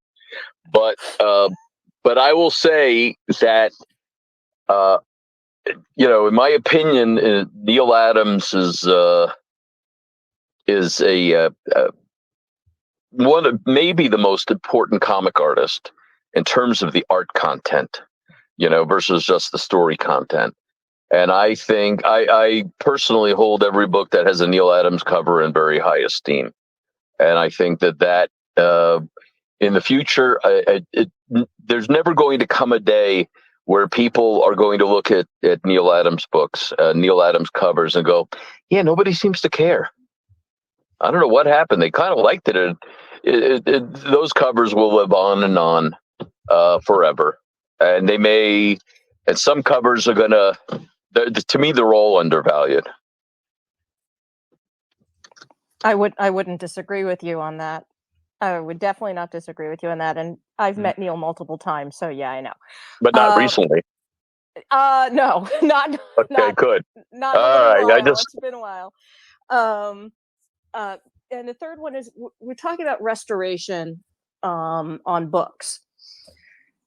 There were some words that used to be bandied around that were considered bad words in terms of restoration. And now it seems things like pressing has become more appropriate and industry standard. And I'm not talking color retouch. I'm not talking changing staples, but with pressing specifically, it seems to be less of a obstacle than it used to be.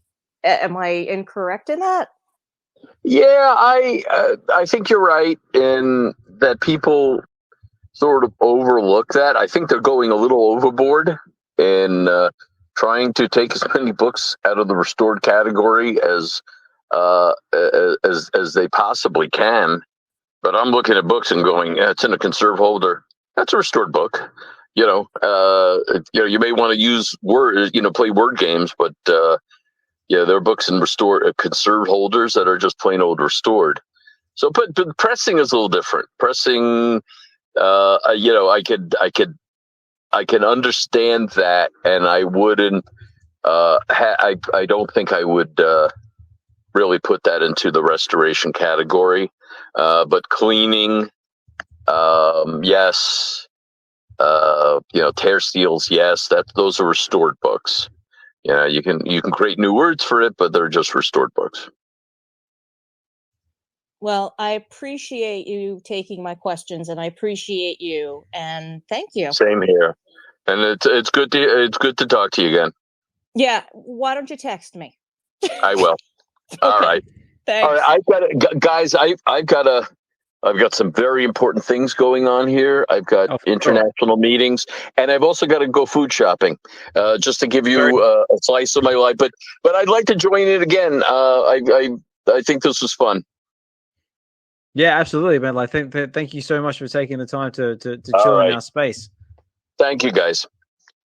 No worries. Thank you, Mondo.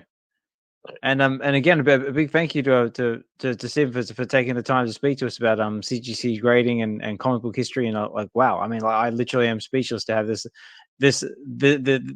level of people and knowledge in the space tonight. It's amazing, and it always shocks me because you never know how these spaces are going to turn out and who's going to drop in. So I just want to say a big thank you to everybody for making these spaces possible. It's been amazing. But just to give everyone a bit of fair warning, because it is coming up to 10:15 at night here in the UK. I will have to start wrapping up the spaces soon. But is there anybody else who want to jump up and say a few words or have any other questions for Stefan? Oh, oh, we got Kenobes back. I just wanted to thank you, Mondo and Steven, for joining us today. That was really some awesome insight to a lot of questions that I also had that I didn't even think of from the speakers that asked the questions. So thank you guys. And I guess we have Kenobi back. Hey, Osmond, thank you for hosting this. This is awesome. Yeah, no worries. I just wanted to come up here, man, and Osmond, dude. Spaces are freaking amazing, dude. Honestly, just for the simple fact that, I mean, that's the creator of the grading system that just came and spoke in your space, bro. So major props, bro. Dude, I literally still like speechless. I just cannot believe we're just. Bro, I mean, for me, I'm geeking out, bro. Like, honestly, I'm geeking out. And I thank you for giving me the opportunity to come up and, let me come up and ask him some questions. He actually saved me hella money, bro, because right now I'm looking at CBCS as the same as CGC, in which I never did before, bro. Like, honestly, people are just chucking CBCSs around like it's pennies to the dollar, bro. But just to hear him say, bro, I created this system. They all, you know what I'm saying? Like, that shit, it's amazing, bro. So, God, bro, I'm geeking right now. I just want to come up and say thank you again to you, Shadow, Heather. Again, that question, I didn't even know it was just 25 years ago. So that's crazy, bro. Like, and that's why I wanted to ask him, like, why did it take you so long? Was it just were you just waiting for the right time? Because I feel like the digital collecting platform needs it just as bad as IRL, you know what I'm saying? So, or physical comics. I think we do need it, like, significantly. So I can't wait till he comes up with that, bro, because I want to see, what he's gonna do. And I'm geeking. Thank you so much again, Osmond. Thank you, Mondo. I've been hearing you speak too, bro. Congratulations on your indie comic, bro. Addiction it is, and man, I wish you the best, bro. And you know what I'm saying, and you're gonna sell out, bro, and just keep on coming with fire stories or fire books like that, and I'm sure you're gonna do well, on this platform, bro. So congratulations once again, and yeah, man, thank you guys, man, seriously. Actually, Kenobi, I have a question for you now that I've finished parking the car here and I have like 5 minutes to walk. You didn't crash. I have, like, seriously, you're one of the few people who are very publicly open about, recently coming into the comic book collecting game in a big way when it has come to slabbing modern comics. Right? Yeah. And when Steven was talking about how he sees like untapped potential in that area versus like going to something like bronze right now, like pound for pound, like you are actually hitting it right. So the question is, what appealed to you about slabbing things that other people are like, oh, well, it's not worth much right now because it just came off the rack? What do you see in it that you're like, no, I want to secure a 9.8 right now, versus like going to hunt for a Silver Age or Bronze Age and trying to maximize value in that area? Because I know, like, and you do a couple of those, but I know like the majority is you concentrating on these like like modern covers and artists and things like that, and slapping them ASAP. So what has encouraged that approach from you as a collector? It's the beginning of the story, bro. It's the beginning of like, when you talk about like these modern books, I mean, they're bringing out new characters. Like I said a long time ago, I believed it, and it's happening. Women were gonna take over, as far as like being superheroes and whatnot. And what did we see? You know what I'm saying? You got you got Riri, Iron Man Riri.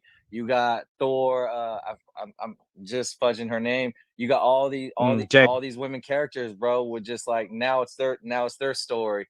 And honestly, bro, like, as long as these stories continue, these characters are going to continue to grow.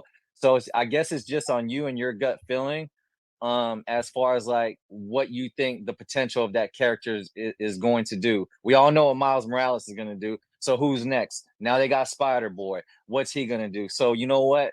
It won't hurt you to grab a couple Spider-Boy, you know what I'm saying? A couple Spider-Boys and have it in your collection, get it slabbed and just and have it sit there.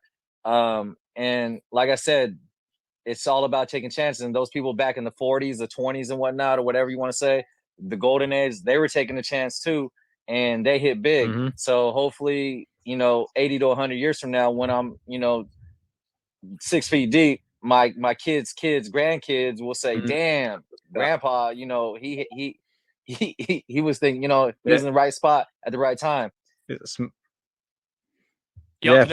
Of that. So sorry, mate, because I didn't mean to cut you off. Sorry, but I know that the Mondo is on his way out, and he had his hand up for a question. Mondo, did you want to jump in real quick just before you wanted to leave us with some final words? No, that's okay. You can leave. Actually, what I wanted to tell you to Kenobes, it's actually Steven and I are developing this grading system for the digital collectibles. I've been working for a couple of months now. There are a lot of parts that we have to develop, especially technology. Because what Steven was saying, there are many attributes that actually you have to start digging within the behavior of collectors and also the artist or the publisher of the digital collectible within the internet. So, for example, if I create a piece of digital art today, and I'm nobody within the digital space, and then I need that piece, and then I don't know, Danielle in France got that piece from me, and she paid, I don't know, X amount of money. This system that we're developing today can assign a grade to that piece, but what is it going to happen if my behavior online changes through time? And today I have 100 followers on Twitter, but what if in 3 months I have 2 million followers, I blow up, I end up putting digital pieces on Christie's? What do you think the grade, what do you think it's going to happen with the grade of that piece that Danielle in France got from me many months ago? So in order to track all those things, we need to develop a specific software. So there are a lot of moving parts in order to bring this system to life, but we're going to do it. And we've been talking a lot with Steven, and especially because don't forget that Vincent, the creator of the Addiction, Steven, the creator of the grading system, and me, we all work at the same company. Steven and Vincent, they created Metropolis.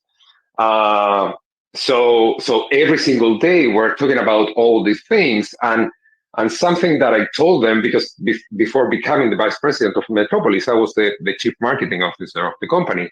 So I always told them that we need to find a way to get into digital collectibles, because I was heavily involved a couple of years ago.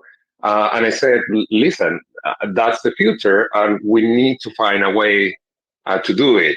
Vincent came up with his comic book, and I said, listen, it's amazing that we can do this with VeVe. So on that side, we are extremely happy and we're extremely excited. Now on the other side with Steven, just because of everything that had happened in the last month, it seems that, I don't know if it's fate. I don't know how to call it, but Steven is realizing that now we really need a system like this. So now we're putting together the technical team in order to develop this system, putting out for everyone to use. But again, I'm so sorry. But again, I could never have done this without his knowledge about collectibles, because collectibles, you need to understand human behavior. It's far beyond comic books or toys or instruments or art. because what we deal on a daily basis at Metropolis is we have collectors that buy comic books as an investment, and they really don't care about the comic book. They just want to make money. Then you have other collectors that they get the books because of nostalgia, connection with the book. Then you have other people that want to get the book because they love to study the history of comic books. So they don't have the emotional connection. They don't want to flip the book. They just want to learn about the book. And then you have other people, believe it or not, and this is true, and I've seen it many times on digital collectibles. You have other people that collect because of social, I forgot the word. It's like social status. So basically, it's like when you call your friend that owns a Ferrari and you say, "Hey, can I take a picture?" And then post it on Instagram and then flex that you own a Ferrari. So it's the same thing with collectibles. So once you learn how to identify every single type of collector, then you can develop a specific marketing strategy for them. So you have to understand all those things in order to develop a digital grading system. So that's what we're doing right now. And again, this is on the side of Metropolis and Comic Connect and everything. But I think it's going to be really good and exciting, and it's going to help a lot of people. Mondo, it's going to be huge, brother. You're going to make people millionaires overnight once you start this grading system, or once it's implemented. I'm not playing, because you got X-Men #1 coming out next week, and I'm seeing the prices on what people are saying the secret rare might be, and I'm throwing up in my mouth, like, because there is no grading system, and what they're gonna let it go for is just absurdly lower than almost $500,000 that a 9.8 goes for. So I can't wait, but I know it's gonna take some time. But it is much needed. It is much needed just to bring some clarity to the platform, or to multiple platforms that are doing comics. Let's put it that way. So I look forward to it, whether it's next year or 15 years down the road, bro. I don't know when it's gonna happen, but it's much needed, bro. You're gonna change. It's gonna change a lot of people's lives, bro. Trust me. I can't wait to see it, man. Because I do believe that digital collecting is the future. It is the now. And we'll see what happens. But I thank you again. So let's go, baby. I'm juiced. I'm pumped. That's it. It's like, let's go. So look, I got a nice one of these as well. Let's go.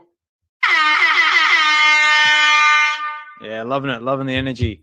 All right, guys, just to give you guys a bit of fair warning, I've got to start wrapping up the space some in the next 10, 15 minutes or so. I still see a lot of raised hands, so I will try and get through as many people as I can. Josh from Collectors Gone Digital. So you've been waiting patiently in the background, mate. And then Heather, as soon as Josh is done, we'll get to you. Josh, how are you, mate? Thanks for dropping in. Not too bad. How are you doing? Yeah, good, mate. So yeah, go on, mate. I have a little question from Mondo, if he's still available. I just want to go back to that point you brought up about the software you guys are going to have to develop for all the little technicalities.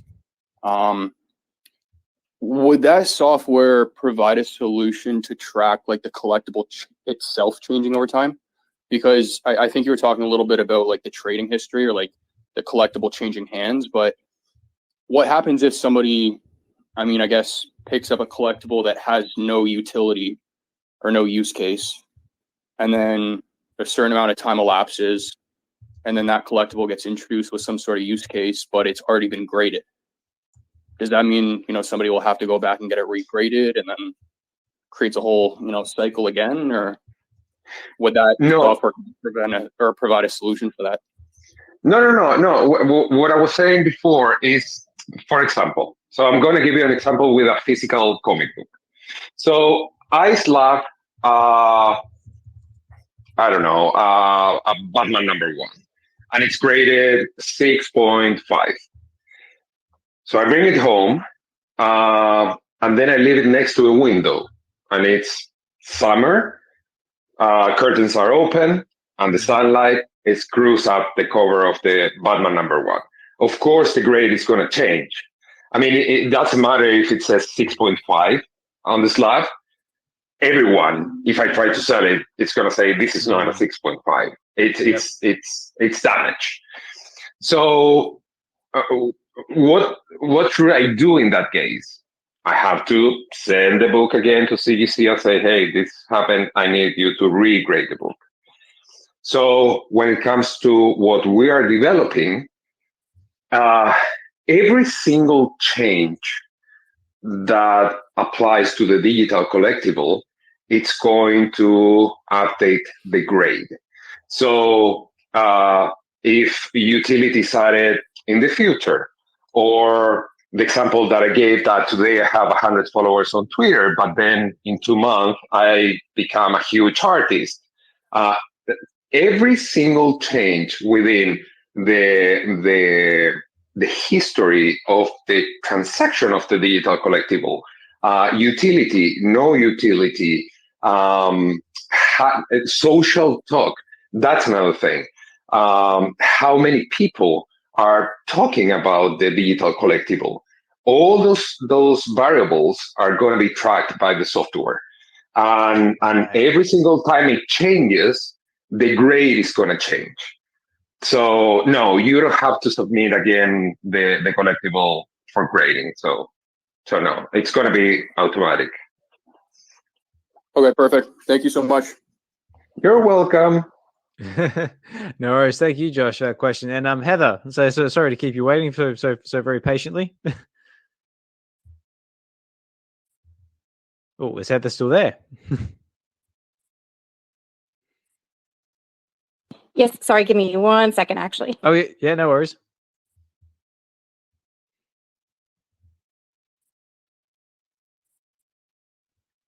I need like some like intermission music or something. Okay, sorry about that. The toddler needs some attention.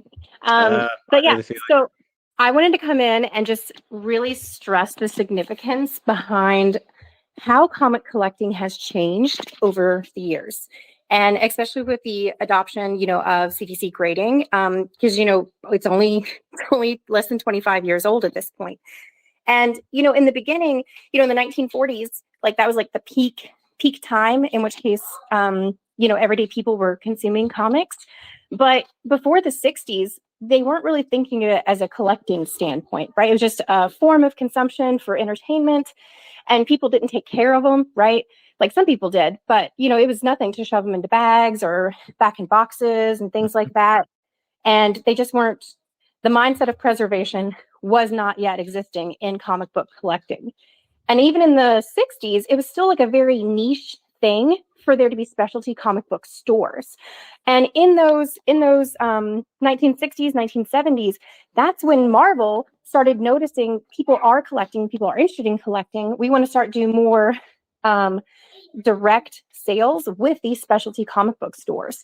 So then they started doing different things with their books, like gimmicky things, like there was like glow in the dark things and stickers and all kinds of stuff they were including in those early books that wouldn't affect the book itself, but just like a perk to have with your comic.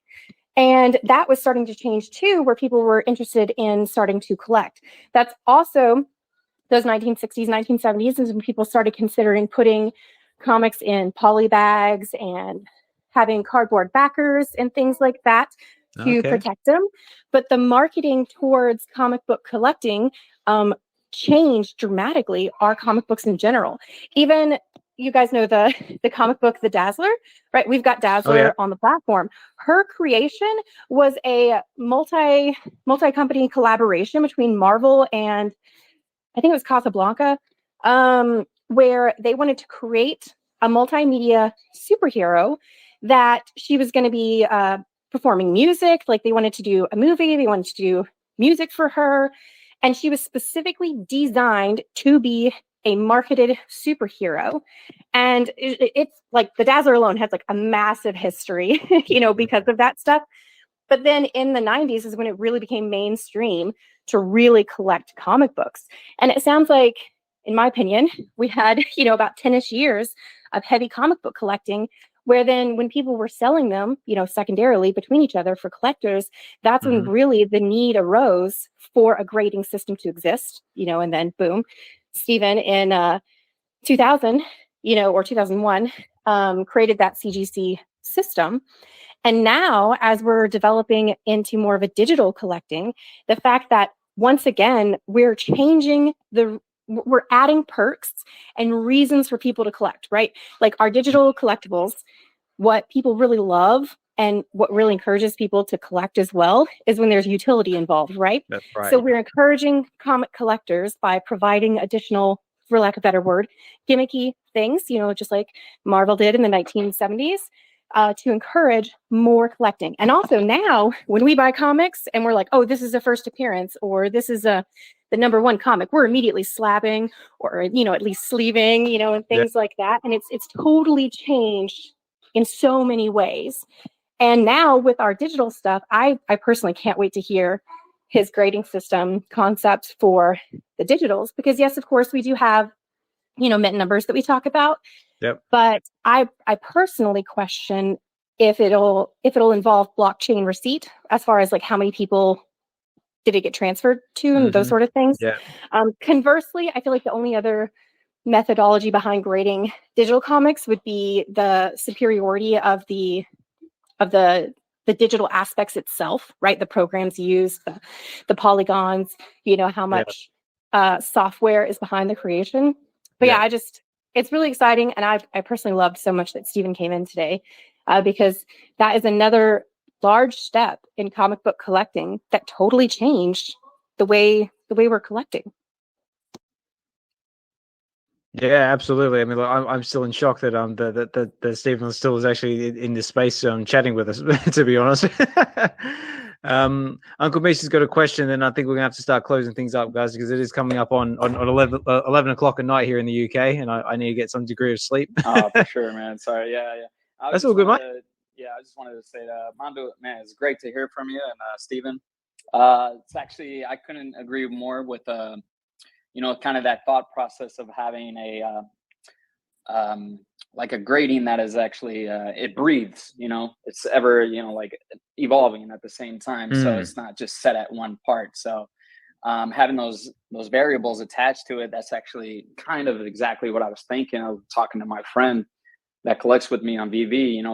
Exactly to Heather's point about there's so much debate about the mint numbers, but I was like, man, I just want to hold mine, and I want to be the only holder for a long period of time. And I feel like that might bring me value. But just the question I had, because I think I heard you say the word utility. Do you think with the addiction, do you think there's ever going to be kind of a future utility with that comic book? Could you get addicted to it, maybe?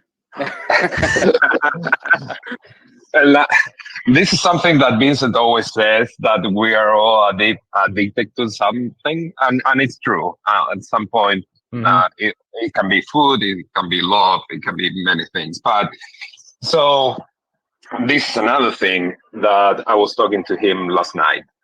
So you have to think that the addiction came up as an idea back in 1996, 95, 96. Yep. And because of the pandemic, he decided to bring the addiction into life. He never thought about putting the addiction into Web3 and turn the comic book into a digital collectible at all, because he. I'm so sorry. I'm gonna mute 1 second. I need to cough because I'm still a little bit sick. Oh no, it's never sure. No worries.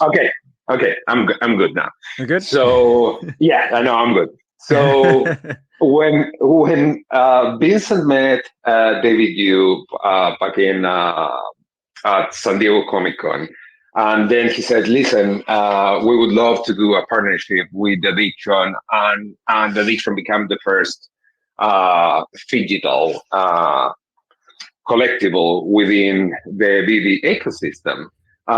Then Vincent was like, "Oh my God, this is amazing!" And also because he went with Steven to VCon, and he was introduced with Web3, and also, as I mentioned yesterday in another space, that we actually minted the Mark Zuckerberg baseball rookie card. So, but what you need to think is that the addiction was conceived as a regular comic book. He just wanted to polish his dream, and that was it. Then when he met David, it became a digital collectible. Now, when I got involved with the addiction, one of the things that I told him, because of our partnership with VeVe, is that, listen, now you cross that line and you go into Web3. And I know, because I had to deal with that when I was heavily involved in Web3 last year for about 2 years and a half. The main issue was always utility. So I said, listen, we are, and I know some people do not like this term, but we're basically a Web2 company. We are an analog publisher. So one thing is that this is going to be an ongoing process. The addiction, hopefully, it's going to run for more than 6 issues. Number one. Number two, we're going to publish other IPs, brand new IPs. But the good thing is that now Vincent understood how powerful Web3 is. So many people ask me, okay, so if we get the video edition, can we get the physical copy? And that's something that actually tomorrow I have to ask David you, but if we keep putting out the future issues of the addiction within the VeVe ecosystem, I'm going to push for you to get utility meaning getting the physical copy, getting access to special content, and something that I'm extremely passionate about are toys, statues, and experiences. So that's one thing that I'm going to push for anyone that is going to hold an addiction. Digital collectible would be able in the future to get access to. But the good thing is that we are not asking people, hey, we want to publish this comic book, just go and mint 10,000 PFPs with Nikki, and then we're going to get the money. And then 2 months later, we're going to say, you know what? We don't have enough money. We cannot print the comic book. And then one day we disappear. That's not the case. We have all the books. We have absolutely everything. David, you met Vincent halfway down our process. And so it's a really great addition to the addiction. So I'm going to push personally, because in between Steven and Vincent, I'm the one that I spend more time in Web3. And I can see how many great things we can do. So if we cannot do something with VeVe, which I doubt, but if we cannot do something with VeVe, we're going to implement it in our website, and we're going to do airdrops, and we're going to do exclusive access to many different things for people holding or owning the physical edition of the addiction. And don't forget that just because the three of us work at the same company, we're going to do something with Metropolis, because Metropolis also it's going to adopt digital collectibles. So we're going to, hopefully by next year, we want to create our own marketplace for digital collectibles within Metropolis. So there are many, many things we want to do, but I told Vincent and Steven, this is something we have to do, develop, and present to the community, and not ask anyone for anything. We have to say, here's what we have. Do you like it? Feel free to use it. And give as much value as we can to the people, because again, all the support and love that we've gotten from the VeVe community, it's something that we never expected. And that's, on my personal case, an opinion, it's much more valuable than money. So we need to find a way to say thank you to the community. So we're trying to find ways to develop and to build things to give back to the community. Right on. And with that, I'm going to go with that.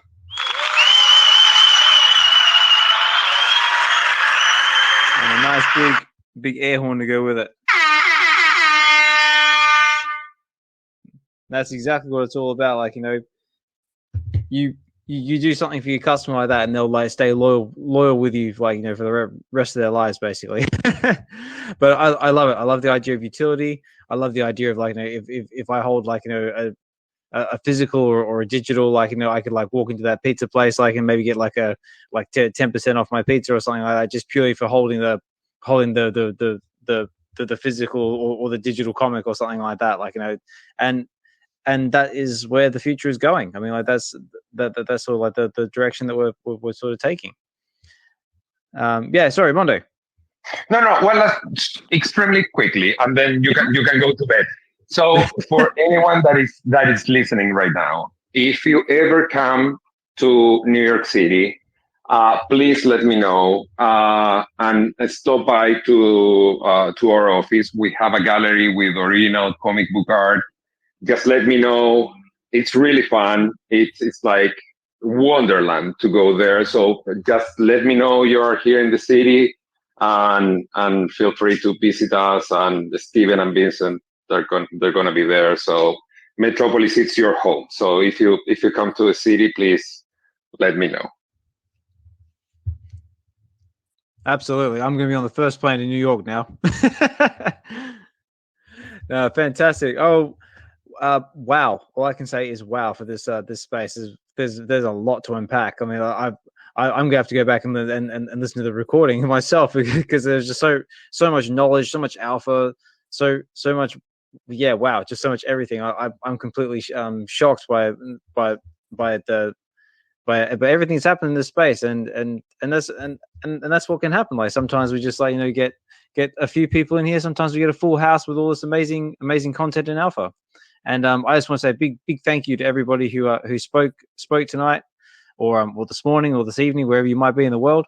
Whoever took the time to actually listen in, thank you if you've stayed all the way through. I hope you've taken a good piece of knowledge out of this space with you. You can use it in your everyday lives or whatever you want to do with it.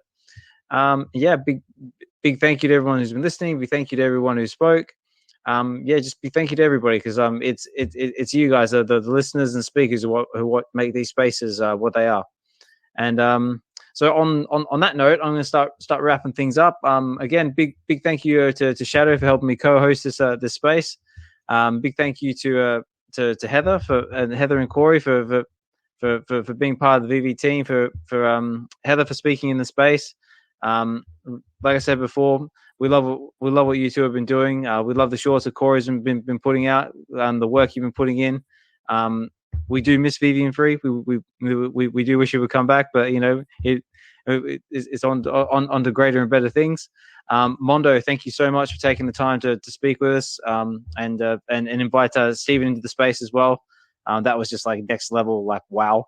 Also as well, I think I have a small request as well from two other members of the community who would be quite interested to speak to Steven if you ever get a chance to mention a kind nudge.